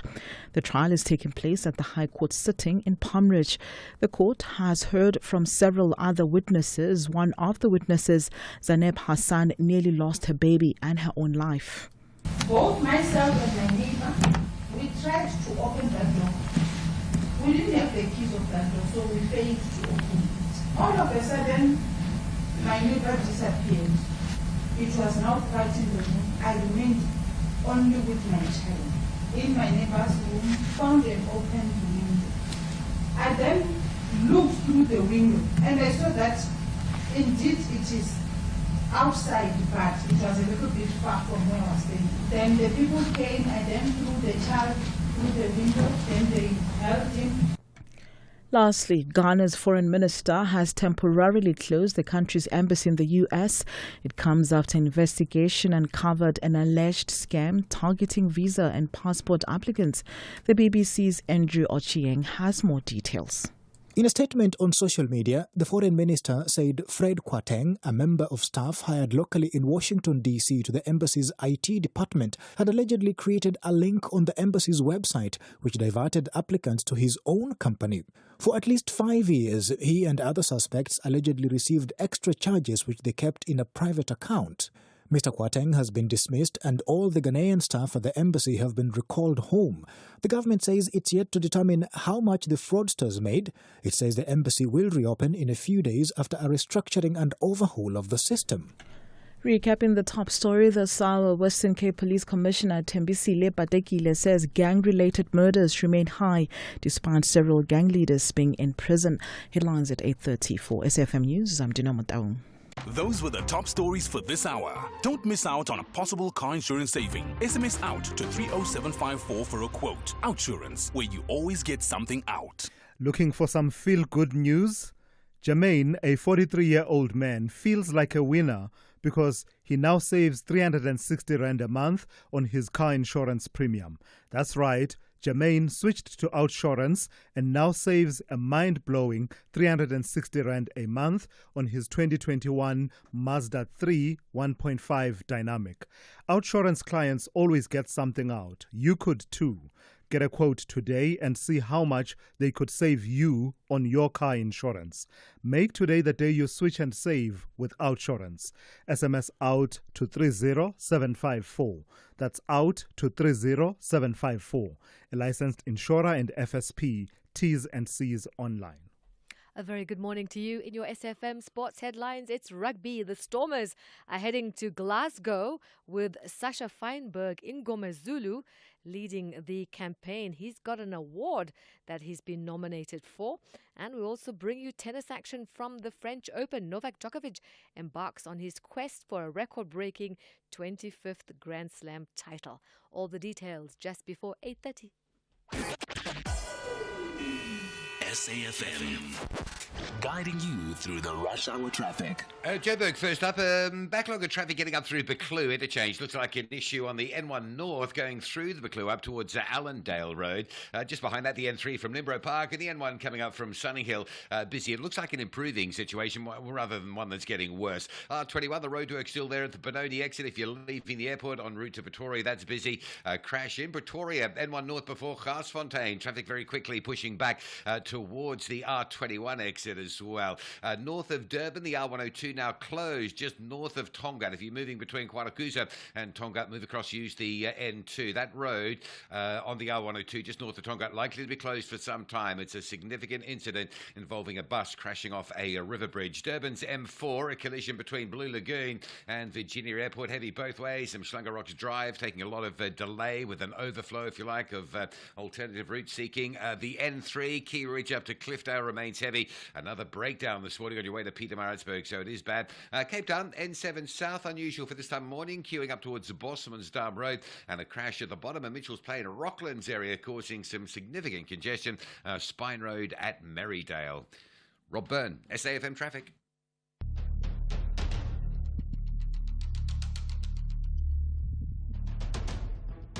The Morning Brief with Thulasizwe Simelane. Weekdays, Monday to Friday, 6 to 9 a.m.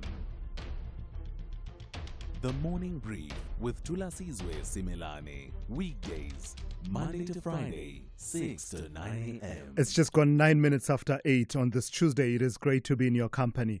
We are into the third hour of the morning brief here on SAFM. So the conversation is flowing in multiple directions, but there's a clear sense that a lot of you are invested and quite interested in the explanations that the Minister of Communications and Digital Technologies, Solly Malatsi, has given this morning, but also that he will provide to Parliament a bit later on around these directives, draft policy directives that he has issued for ICASA to consider easing the requirement in terms of the Electronic Communication Act that requires that new licensees reserve 30% of their equity ownership to be taken up by historically disadvantaged groups. So a lot of you have taken up that conversation and are running with it. But obviously, I mean, there's always someone who wants to pull the conversation in a different direction. So let me allow that to happen before I go to more of your calls and voice notes. Someone else here has a different idea about what we should be talking about this morning. Thomas, good morning.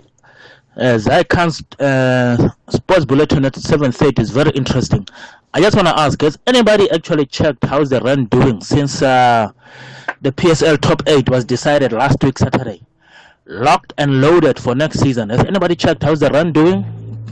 Watula umsindo. Wache watu ku. Yo. Yeah, so that's what I'm talking about, that occasionally someone wants the conversation to go in a very different direction, which some people, including people who are sitting with me in the studio here, our technical producer, will not like at all. The conversation about the top 8 standings in the Premier League. That and any other issues that may be exercising your mind, give me a call. The number is 086 000 2032. I'll take your WhatsApp voice notes on 061 410 4107. That's if I don't succumb to the threats from the Kaizer Chiefs fans having played that voice note. I'll take more of your calls and voice notes in a moment. Hey, Feel Good fam, we've got a new WhatsApp number. You know we love hearing from you, so save this: 063 036 9649. Send us your shout-outs, voice notes, or just check in like you always do. Same good vibes, just a fresh new line. That's 063 036 9649. Let's feel good together, weekdays 6 to 9 a.m. on S3. Honey, what are you doing? I'm stretching for tonight. I thought you're not dancing at bachelorette parties anymore. Baby, we need the money to put Johnny through matric mos. And what's the police uniform for? The clients feel safer when I wear it. No, man, just sell your bucky to We Buy Cars. They give the best prices and they pay you within minutes. Okay, but can I just go and dance one more time, please? You know how much I love it. No, the buyer's already on his way here. Wow, okay. Strapped for cash? Just sell your vehicle to We Buy Cars. The easiest way to sell your car by far. Big stories of the day. Hashtag The Morning Brief.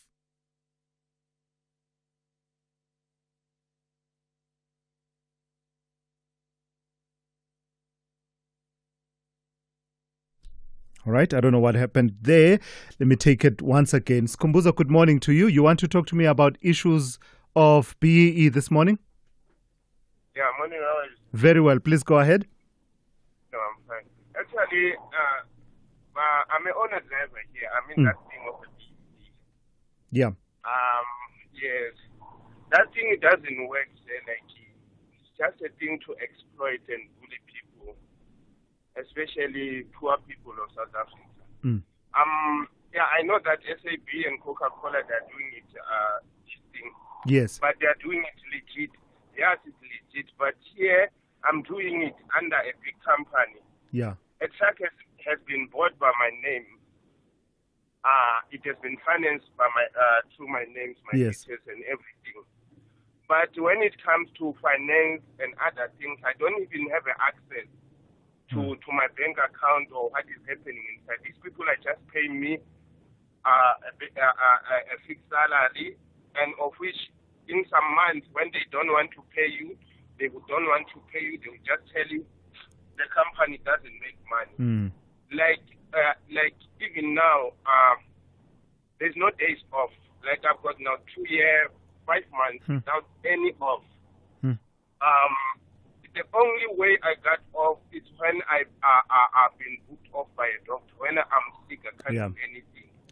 Yeah. So, Skhumbuzo, this is in response to my challenge earlier on that was saying that I'd love to hear experiences that account for triple BEE beyond the issues of ownership, but also the other initiatives that are said to account for empowerment initiatives. So you're saying you're a owner driver. So this was one of those empowerment schemes. You're saying that it just doesn't work. It doesn't work at all. I'm in that fact now. But if there are problems in SARS doesn't call the people who are they call you. You are the one who's getting in trouble. Right now, last month I didn't pay my bond because I was not paid. Sure. The reason, they just told me the company didn't do money, but I'm always at work. All right. This thing is bully and it's exploitative. Like it's a bigger company in South Africa who's doing this. Yeah. You know, All right, Skhumbuzo, thank you for sharing your experience, as difficult as it is, but it does give us a glimpse into the workings of triple BEE in some instances. Let me go to Chiridzi in Midrand. Good morning to you, Chiridzi. You want to talk about the Minister Solimalatsi. Please go ahead. Yes, actually, I just wanted to talk about this BEE and yes, also comment on the issue to say, should we scrap it or not? The reason why we are here today is because it's not because the policy itself is wrong or it's insufficient. The issue that we are facing, it's the lack of monitoring system and its objective from the government side. Because all these policies, when they have been implemented, and now private sector have taken the initiative maybe to go and execute what government wants to see for transformation. There must be a meaningful monitoring system which goes beyond compliance checklist. Of which this is what is happening. Majority of our programs, even if we have the Department of Monitoring and Planning, all they do is just to go and tick the boxes of compliance. And we will never improve because we need to go beyond monitoring for compliance and start doing monitoring for learning, improvement, and adaptation. Because we are living in a dynamic environment, Thomas, where things are changing every day. What we thought would work today might be insufficient tomorrow morning. And we need to keep checking what is working, what is not working, where can we... It's the same thing with the Kaizer Chiefs thing where people are saying they are out of top 8. Monitoring must happen before half time. You know, you must monitor who's not scoring. You're gonna get me killed by the Kaizer Chiefs fans. I'm a Chiefs fan either way, but I'm happy because I've got Nedbank, Thomas. Right. Thank you. Thank you for that. That's Chiridzi in Midrand talking about the need to monitor, right? Not just for checklist and box ticking exercises as far as BEE is concerned, and then taking the opportunity to just drag the Kaizer Chiefs fans this morning. Let me play one or two other voice notes now.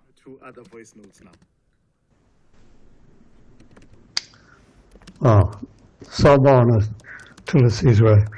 Mina ngiyaphila kunjani? Yeah, look, I don't see why they should change the rules of black empowerment just to suit America. No, that's wrong. That's going in a bit too far. Errol, Durban.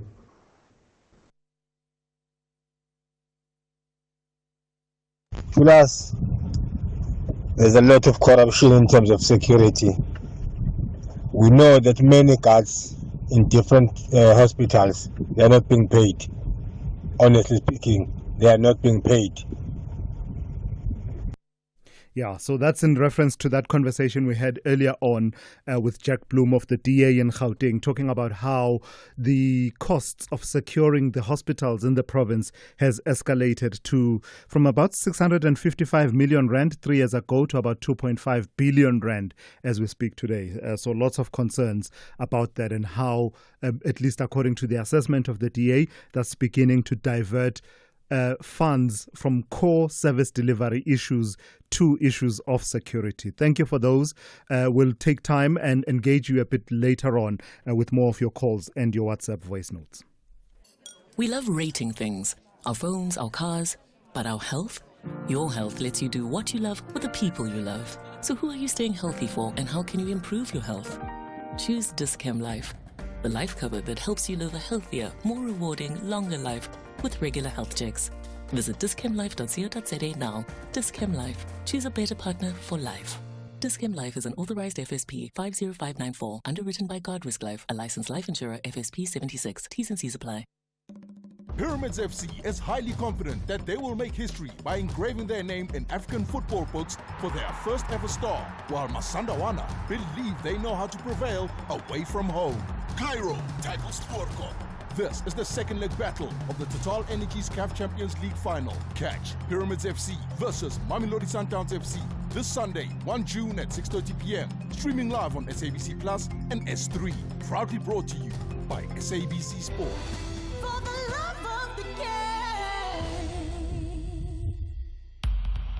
Thulasizwe Simelane on the Morning Brief. Weekdays, Monday to Friday, 6 to 9 a.m.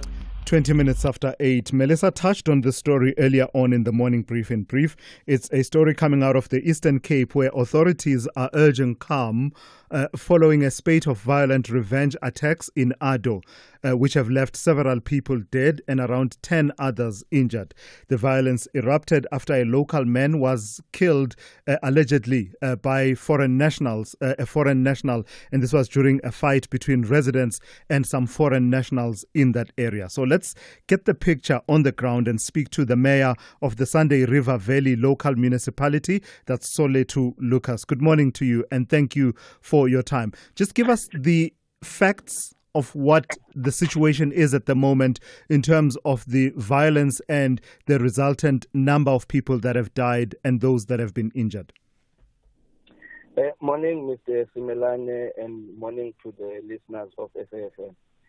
Thank you very much for giving us this opportunity to present the story of Silent River. As you are mentioning it clearly that there's an issue of locals and foreigners. It's a fight that started on Sunday. One of the locals were killed by foreigners. But currently, 4 dead and 9 is in critical situation in hospital. As we speak now, at 9, we will be having a meeting with leaders of the community as well as foreigners. It's plus minus 430 foreigners that are at the police station in Ado as we speak. But beyond that, we are observing the criminal activities that are emerging on the issue and the massive plots, because we want now to in fact, we are assuming that this thing is escalating to become political now. Because this morning we wake up that some communities were burning tires. It has nothing to do now with foreigners, because foreigners are taken to the police station. Yeah, I was going to ask you that how does a fight that started outside a tavern, from the reporting that we have seen in the area of Valencia, how does it go from that to the kind of scenes that you are describing, where it seems to be escalating? So you are saying that there could be more to it. Is it about a long-standing grievance around the presence of foreign nationals in the area? Yes, it's a long-standing grievance. If I can give you a picture, Mr. Simelane, inside this river, the population is 53,000 counted by census. But during April and September, when the citrus season is in progress, we see something like 35,000 additional to the population. And all these people are staying in our communities. And it gives a municipality and communities a serious problem when it comes to service delivery issues and number of other social factors. So there's serious anger between communities and foreign nationals. Not only foreign nationals, massive of numbers are not coming from foreign nationals. They are coming from the eastern side of this province.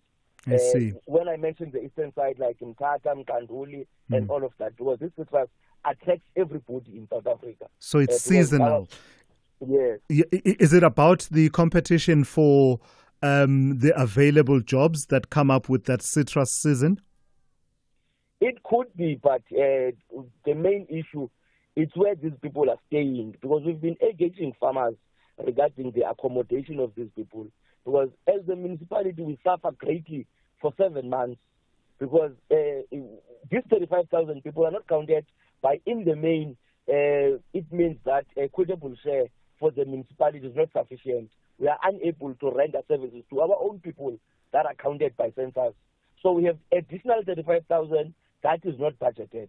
So there are serious social issues that are emanating from between locals and the seasonal workers, irrespective of foreigners or South Africans, but the issue are very complex inside the system. Yeah. Hence, we've been calling to provincial government, national conference for intervention on this thing, because this citrus season is making a lot of money for the province. Yeah. The second economic indicator in the province, then it means it needs to be assisted. What conversations are happening with the local farming community around the documentation of these seasonal workers? Because, I imagine that's the element that perhaps comes into play, other than just the fact that these are foreign nationals per se, but perhaps the issue being, are they documented or not? Yes, some are not documented. If I can tell you, Mr. Simelane, this year in February, I was phoned by police in Kariega. There are 3 unidentified people. They were picked up dead in 2021. We can't trace them. And the municipality now is on the verge of conducting a funeral for these people. So it means they are not documented, but some are documented. We are of the view that the citrus farmers have written to Portfolio Committee of Labour and Empowerment in Parliament on that regard, because they need to be assisted, because their view, they are saying local South Africans, they don't want to pick up oranges. They prefer to work in pack houses. So they want Parliament to assist them to expedite the issue of permits with the Department of Home Affairs. But that engagement is between citrus growers and Parliament and the Department of Labour. But our stance is that we want people that are documented in South Africa, because we can't trace them when there's crime. One commits crime, we can't trace them. Yeah. Lastly, Mayor, just again now on the situation on the ground, how is it looking this morning in terms of bringing back calm in the area and ensuring that whatever issues are there, they are addressed in a manner that is not violent? Yes. No. We wake up that we were briefed that they are burning tires now, roads are closed, but foreign nationals are safe at the police station. At 9, we'll be meeting with community leaders, try to discuss issues so that the situation become standstill, no violence, and there's everything continue as normal, because it will affect school kids as well. If roads are closed, it will erupt to other issues, because it can be about service delivery process. We were there last week and on IDP and budget. All right. As the mayor, we addressed the issues of service delivery. So it has nothing to do with service delivery. And I want to believe it has nothing to do with xenophobic, but criminal elements and opportunistic elements are emerging now. All right. Mayor, thank you for your time this morning and those nuances and details that you have shared with us, just the complexities of the issues at play in that area of Ado in the Eastern Cape. That's Soletu Lucas, who is the mayor of the Sunday River Valley local municipality. This is SAFM Sport with Zai Khan. All right, Zai, let's do this thing. Sasha Feinberg Mgomezulu has an opportunity to show his mettle and just show why he's shortlisted for this URC Player of the Season. Oh, man, this boy is cooking. Yeah? So I have to say that we love Not that. like Nabi. Okay, go ahead. We'll get to Nabi, but we'll talk about this young man. I don't know if the Stormers need a game plan or just let Feinberg and Ngomezulu cook, man. He's been now nominated for the South Africa URC Player of the Season award. He prepares to guide his Cape Town side, the Stormers, into Friday's quarterfinal against Glasgow, alongside Bull standouts Volkolo and Cameron Honeycomb. Feinberg and Ngomezulu has caught the eye of Springbok selectors and the media alike. Now, soccer, after watching Kaizer Chiefs labouring to its lowest tally of 32 points in the Betway Premiership this season, embattled Amakhosi coach Nasruddin Nabi is continuing to defend himself. The Tunisian-born coach is on a 2-year contract with an option and says now they have a clearer plan for next season. Or the decision, or the step, the objective or the step, go with the process. It's not possible. I win. I win. I'm very good. No, and you lose. No, is a process. No, I win. I am in process. I lose. I am in process. Why we win too much step, time and process? Why? Because all it's clear for us. Direction, staff, all is clear. Which club needed a decision, technical decision for next season. Now, the Banyana coach Desiree Ellis says they want to keep their options open for the upcoming 3 Nations series. Ellis explaining the doors are still not closed to assess more players, stating that there's time before she selects her final squad to defend the WAFCON title. Yeah, so when we say the door is never closed, we mean the door is never closed, and players that are here doesn't necessarily mean that they have their foot in. Players that were here the last time doesn't necessarily mean, because we want to make sure that we give ourselves as much options for the versatility that we're looking for. And finally, tennis action. Carlos Alcaraz, Yannick Sinner, all going through, and this is for the French Open tournament. We'll also have the likes of Novak Djokovic. He'll be in action later today. Looking forward to bringing the title closer to home. That's Djokovic. He's looking forward to his 100th ATP title, and that was when he won the Geneva Open last week. Djokovic is seeded 6th at the French Open and finds himself in a tough draw with Yannick Sinner and Alexander Zverev. But today at 2 p.m, he will be taking on Mackenzie McDonald. We'll serve more sports. That's around 12:30 with John Herica. I'm Zai Khan. With the headlines at 8:30, I'm Dino Mutau. Good morning. 3 commuters have been killed in a bus crash at Utongati, north of Durban. The road traffic inspector says there were multiple injuries. In other news, Gauteng police say they have mobilized maximum resources in the search for a man in connection with the murder of a 30-year-old woman. And Western Cape Police Commissioner Thembisile Patekile says gang-related murders remain high despite several gang leaders being in prison. A full update follows at the top of the hour. SAFM, guiding you through the rush hour traffic. Just on that Tonga crash scene, the road is closed. It's the R102 just north of Tonga, complete closure north and southbound. There is a bit of backlogging going on in that area, as you can imagine. If you get into the closure, it's just really a reverse and turn back from where you've come from. So if you're moving between Kwarakuza and Tonga, use some alternative routes. The N2 would be the obvious choice there to get through that area. That roadway likely to be closed for some time. Umhlanga to Durban is a mess today. A crash that we've been reporting near Durban North exit has now closed the Durban-bound carriageway, the M4. So from Umhlanga, very heavy towards the closure. Umhlanga Rocks Drive and other local routes through the Durban North area are heavily backed up, and it's both directions. It's closed going south, but motorists are diverting away from some major delays on the M4 going north as well. So if you're moving between Umhlanga and Durban, absolutely jam-packed at the minute on many routes through that area. Stationary trucks still with us around Cliffdale. Heavy lineup all the way back through to Key Ridge if you're on your way to Pietermaritzburg this morning. Joburg side, the N3 remaining busy between Edenvale and Beclue interchange. There is an issue on the N1 North up towards Allendale Road. So just getting off the N3 or the N1 from Rivonia to turn up in towards Midrand's pretty busy. Cape Town, Marine Drive, lights out at Bay Beach Avenue, Sunset Beach, coming out of Tableview, still busy. And a lot of traffic inbound this morning on the N1 from Plattercliff Hill, making your way very slow through to the city centre area. Rob Byrne, SAFM Traffic. The Business Update on SAFM. Good morning to you once again in Dowling. Let's start with news coming out of the presidency. There was that meeting last week. Much of it played out in public at the White House, but there was also a meeting behind the scenes. What's the president telling us about Donald Trump and his attendance or otherwise of the G20 later this year? So President Ramaphosa, in his weekly newsletter this week, confirmed that U.S. President Donald Trump has agreed to attend the upcoming G20 summit in the country. This, of course, after that meeting with Trump last week in Washington. Ramaphosa described the meeting as robust and fruitful, focused on strengthening economic cooperation and trade relations between the two countries.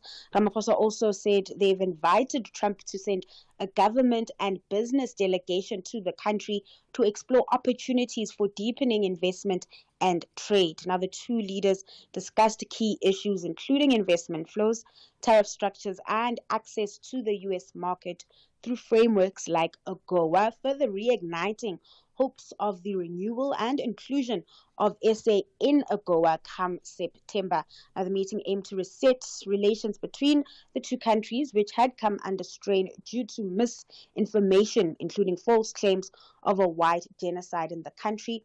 Ramaphosa emphasized the importance of sustained engagement between both America and SA, particularly in trade and industry. Now, the G20 summit, scheduled to take place later this year in November, also marks the handover of the G20 presidency from South Africa to the U.S. And so Ramaphosa expressed the importance of Trump's attendance in ensuring a smooth transition. The Reserve Bank, let's talk inflation. They have it on the right side of the curve where they want to have it. But that doesn't stop the broader conversations around adjusting the inflation targeting framework. Exactly, Thulas, and the Reserve Bank really renewing its push to adjust the inflation target range. Now, this could have huge implications for monetary policy and interest rates. In a Business Day article, Deputy Governor Fundi Chazivana was quoted saying the current 3 to 6% target range is too wide and doesn't align with South Africa's trading partners, and so it should be adjusted. Now, the conversation around the inflation framework was reignited by Deputy Finance Minister David Masondo a few weeks ago, when he suggested a decision could be announced soon. It said that technical teams have completed the analysis and are preparing formal recommendations for a potential shift. While a narrower target in the long term has significant benefits, in the short term, households may continue to be under pressure as interest rates might have to stay higher for longer, as the MPC may start working with a different target to anchor inflation. At the moment, we are sitting with inflation below the 3 to 6% target. In April, it hit 2.8%. Economists, meanwhile, believe that the narrower target range, potentially around 3 to 4%, could help lower inflation expectations. Martin Ackerman, who's the chief economist at Citadel, notes that most countries target a single rate or operate within a tighter band, and that South Africa's current upper limit of 6% allows inflation expectations to drift higher. Now, that's sustaining structurally higher interest rates. And he says a revised target range could help anchor inflation expectations and support lower interest rates in the long term. I think my concern here is at the right time, considering the kind of pressure households are under and where growth is at. And in fact, you hit the nail on the head, and Dowling. I think in the debates that will ensue, you will hear a number of sectors in society raising exactly those concerns. Even that inflation targeting itself has been debated in other quarters, including within the labor movement. So it will be interesting to see the debate unfold. Lastly, Dowling, what kind of a Tuesday can we expect in the markets? So it's a busy day on the local front with company earnings from Avis owner Zeda, Coronation Fund Managers, Pepcore, and an acquisition announcement from Harmony Gold. So traders will wake up to all that news. Now, when looking at global peers and just comparing how they've been performing, the JSE likely then to start the day mixed. Meanwhile, on the currency front, the rand trading stronger at 17.85 to the dollar.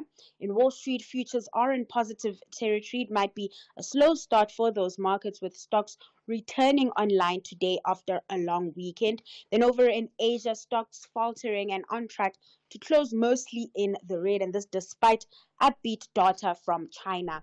All right, Dowling, thank you for that. That's Aunt Dowling Lechela there. She's kept you updated on business, economics, and the markets throughout the show this morning. From the shows that bring us laughter to the moments that inspire us, your SABC TV license makes it all possible.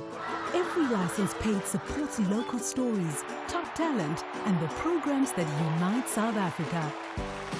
Pay your TV license today. Visit tvlic.co.za or your nearest retail outlet. Hashtag your screen, your story. Together, we make it happen. WAFCON defending champions Banyana Banyana have a crucial meeting with the Zebras. Both nations are elevating their preparations for the highly anticipated Women's Africa Cup of Nations in Morocco. This is the international friendly. Experience the Southern African Derby, South Africa versus Botswana, this Wednesday 28 May at 2:30 p.m. Streaming live on SABC Plus, S3 and SABC Sport on DTT Channel 4. Proudly brought to you by SABC Sport. For the love of the game.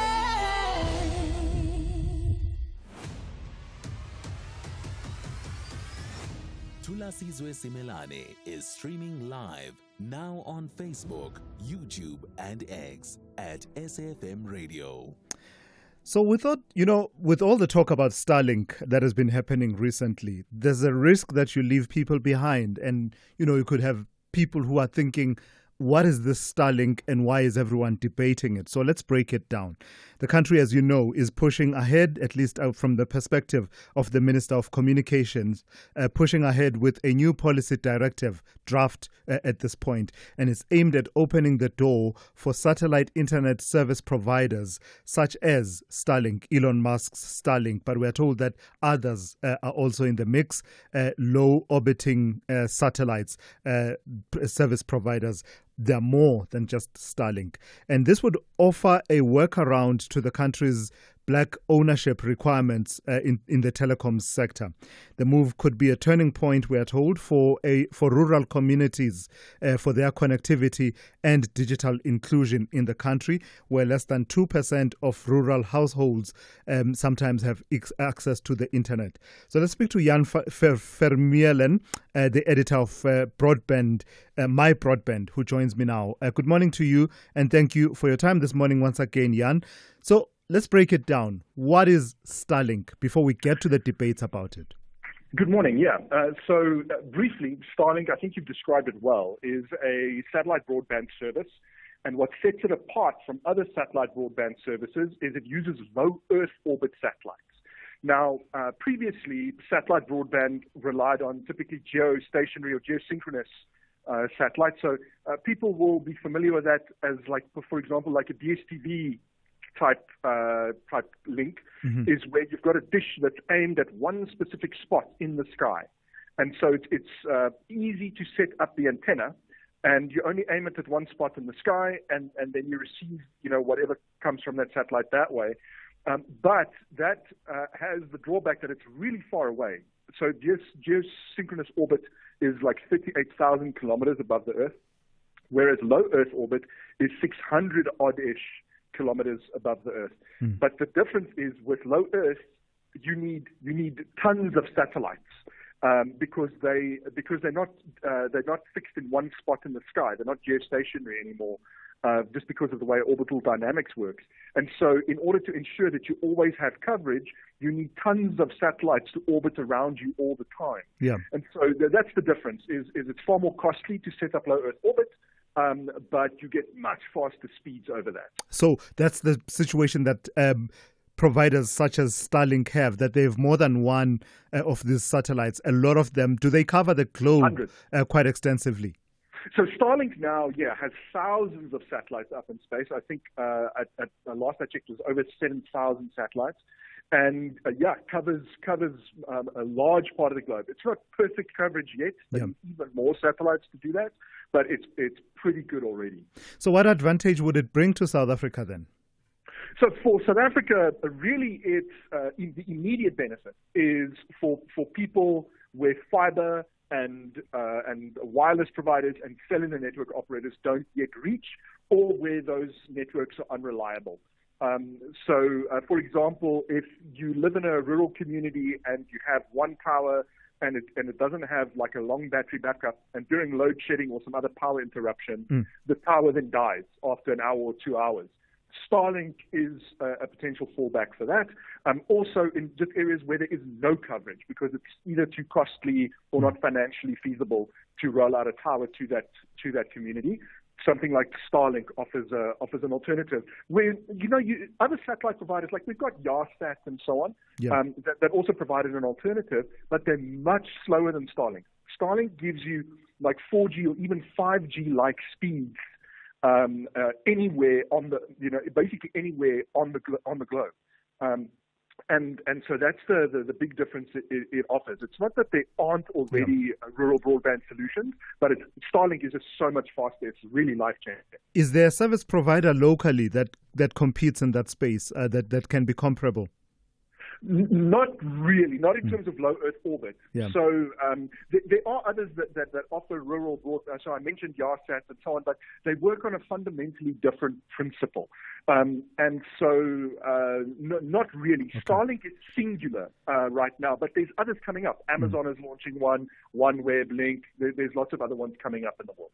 What about affordability, Jan? You mentioned the cost of setting up the low Earth orbit satellites, that it costs some, it's quite costly. One imagines that the companies would want to recoup those costs elsewhere. Would it be, we talk about rural areas, would the ordinary rural resident be able to afford this service, even if it were licensed in South Africa?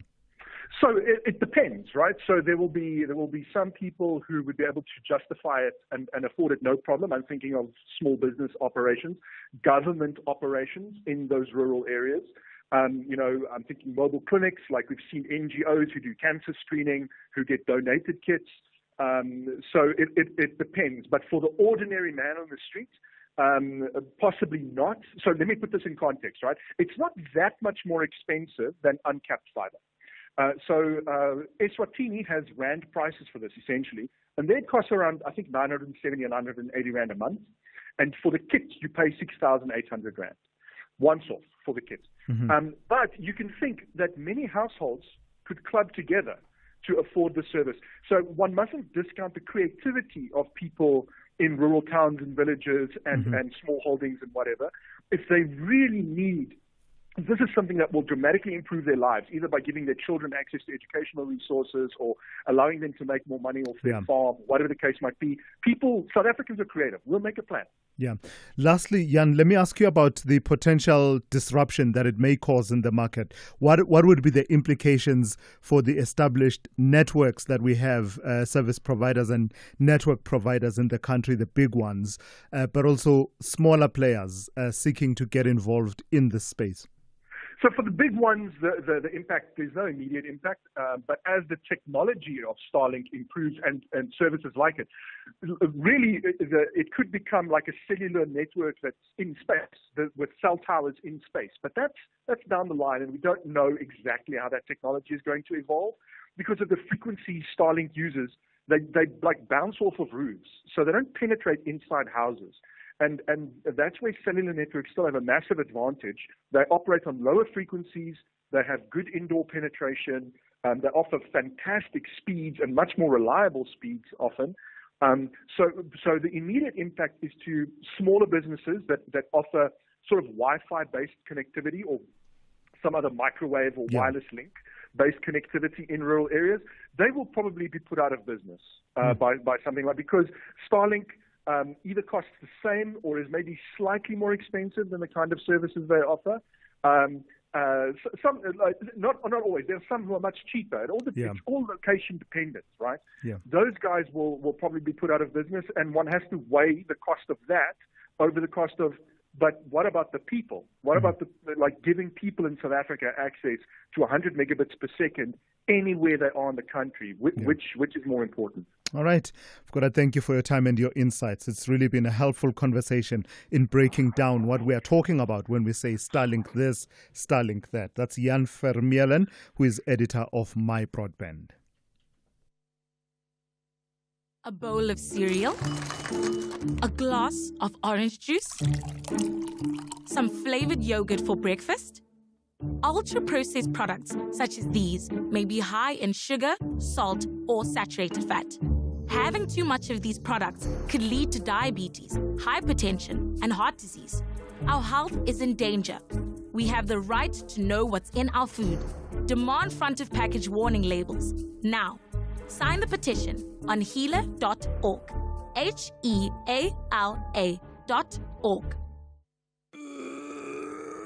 Honey, what are you doing? I'm stretching for tonight. I thought you're not dancing at bachelorette parties anymore. Baby, we need the money to put Johnny through matric mos. And what's the police uniform for? The clients feel safer when I wear it. No, man, just sell your bakkie to We Buy Cars. They give the best prices and they pay you within minutes. Okay, but can I just go and dance one more time, please? You know how much I love it. No, the buyer's already on his way here. Wow, okay. Strapped for cash? Just sell your vehicle to We Buy Cars. The easiest way to sell your car by far. SAFM, guiding you through the rush hour traffic. Roadworks coming away from the airport, Tambo, your way up to Pretoria. They seem to have moved a little bit closer towards the Bupsfontein exit, so a bit further north than the Benoni exit. Net result is still queuing pressure. N1 north to William Mandela, quite slow, coming up from the Malabongwe Drive side as well. Just north of Durban, absolute chaos this morning on the M4 and associated routes through Durban North. So M4 is closed at Durban North because of a crash scene. So very heavy coming down to sort of Virginia Airport area where the closure is in place. So the M4 south towards Durban closed, heavy backlogs. Northbound very heavy from Blue Lagoon, getting up past that scene. Local routes through Durban North are gridlocked, and Umhlanga Rocks Drive that links Umhlanga through Durban North is heavily backed up as well. There's a lot of traffic pressure there. If you're coming down from Belito or from the Mshlodi area or the airports, make sure you're using the N2 instead. Go N2 and then cut back at Spaghetti Junction straight into Durban that way. There's also some major delays around Inanda Road from Newlands down to the N2 at Parlock. There's a truck crash recovery underway. That Inanda Road very heavy. Also the N3 broken down truck at Cliffdale, been there all morning. Still heavy from Key Ridge as you line up on your way to Pietermaritzburg to get through that single lane section. Cape Town this morning, the N1 into town quite slow from Plattercliff Hill territory all the way through to the elevated freeway. And there's a crash at Hospital Bend. Now this is having a multiple impact. It's on the N2 inbound at the Bend, the N2 inbound from Langa. Behind that the M5 queues back to Kenilworth, and the M3 that's well back into sort of Bishop's Court Newlands territory trying to get into Hospital Bend and around that scene. Rob Byrne, SAFM Traffic. Call Thulasizwe now, 086 000 2032. All right, let me start with one or two of your voice notes. I want to take this one. I think someone wants to talk about the Henops River, and I'm just curious what exactly they want to raise about the Henops. Good morning, Sonia from Centurion, where the mysterious Henops River flows. Talking about the mighty Henops. So these 3 police officers that went into the river had the whole country gripped. And it's almost been a month later, and we have no feedback on what caused their deaths, what happened. Everything's just gone very quiet. Is there any way we can get feedback on that? Yeah. Anyway, thanks for a great show. No, that's not an unreasonable request there, Sean. We do deserve some kind of closure just to, close it all together. Because, as you say, it was a story that all of us were invested in as a country and wanted to know what was the outcome, as well as the mysteries around, I believe there was another body that was discovered at that time. The police must come back and report to us what their investigations have found. That's a fair request, I think. Someone wants to talk about the constitutional review process that is underway at the moment. Good morning, Thulasizwe Simelane, Mafefe, Limpopo. The majority of South Africans, Thulas, are not aware of the constitution review process. Yeah. So the parliament must extend the deadline to at least August, the end of August, so that majority of South Africans participate in the constitutional review process. Yeah. Thank you, Thulas. You're absolutely right. And in fact, you give me an idea. I think we should invite Parliament to talk to us about that, the extent to which they've been able to publicize this constitutional review process and what it entails, right? What kind of proposals are they looking for to hear from South Africans? What do they want to hear from South Africans? Before I go to Sizolile in Cape Town, I want to play this voice note. Best practice in radio says you don't comment on the adverts. You just don't, okay? It plays and you move on with your life. But I don't know what this person is inviting me to do. Let's hear what they say. Morning, chillers, and the team in the studio. I hope you guys are good. I am laughing every day when I'm listening to this advert, We Buy Cars advert. I am asking myself, and I want to ask the father and the mother that, when is Johnny passing this matric? Esther here from Pretoria. Bye. Esther, you have no idea. I don't exaggerate when I say Zelma Chibi, our technical producer, absolutely loves that advert too. I want to put, we need the money to put Johnny through Matricmus. She absolutely loves that advert. Thank you for that, Esther. You've got us chuckling in the studio. Let me go to Sikolile. Good morning in Cape Town. You want to talk about Starlink? Yes, thank you, Thulas. As you know, my name is Sikolile. Yes, I've got it now. The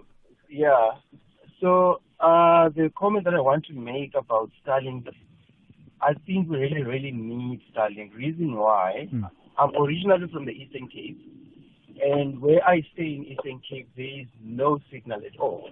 I even tried and looked for other service providers to get connection so that my mom can at least receive a WhatsApp call, of which I've contacted all the service providers, the big service providers in South Africa. Yeah.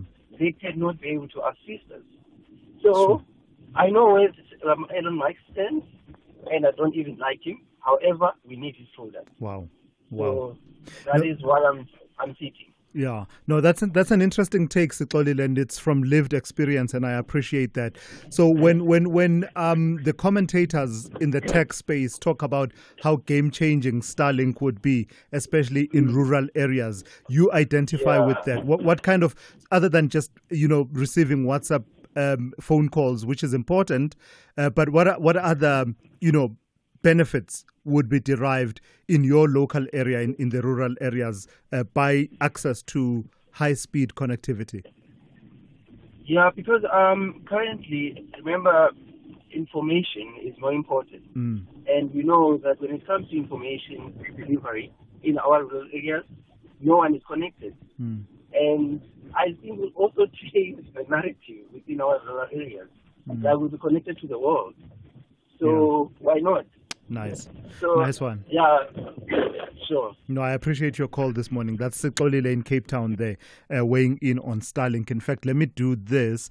Let me take 2 voice notes that talk to that issue exactly.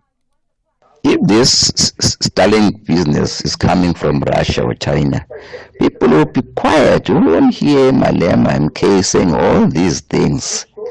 Yeah, that's a double standard. Let Starlink come and assist us here in the rural areas.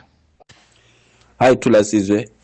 The proposal of Malatsi to replace the BBEE or either to amend or as an equivalent, that is a good idea if it produces jobs and the service will go to the rural area, to the people who are unemployed. So we recommend these things, unlike people who can ignore or dislike Elon Musk to come here in South Africa for political reasons. Thank you. My name is Les. Yeah, I've just been fascinated by how dynamic you guys have been and how you really have thought through the issues that are at play here, the risk-benefit, analysis. You clearly have done that, and it comes through in the comments that you are making, that a lot of you are being pragmatic about these issues and not being dogmatic. Let me play this one, and also importantly, it has gotten this conversation around triple BEE, the extent to which it has succeeded and the extent to which it can be enhanced, right? All this talk about equity equivalent programs where you don't achieve the ownership targets, but you engage in other activities that advance empowerment. That's firmly on the table now, and this is what one or two of you want to talk about. Good morning. It's Bernd from Durban. With regards to broad-based black economic empowerment, it's been around for a very long time, and at the same time we've seen our unemployment rate just getting a little bit worse consistently. So I don't think that the economic empowerment initiative is actually effective. All right, thank you for that. But of course, I suppose that comment goes back to the issues around investment, the attractability, is it attractiveness, not attractive, attractiveness of our country as an investment destination in view of these laws. But I would say that in terms of the employment situation, it's far more complex than that. I've heard the commentary that includes that aspect, but I would say there's a lot more that accounts for why our unemployment situation. Everyone has been talking, for example, about structural reforms, and I suppose it could be argued that the structural reforms would include these requirements that are part of dealing with the historical legacies that we continue to deal with in this country. But I gotta leave it there. I've gotta thank you for listening. That's how we come to the end of today's edition of the Morning Brief. But don't go anywhere. We have news coming up in a moment with Dineo Motaung, but shortly after that, Kathy Mutlahlana picks it up with the talking point here on SAFM. Cheers.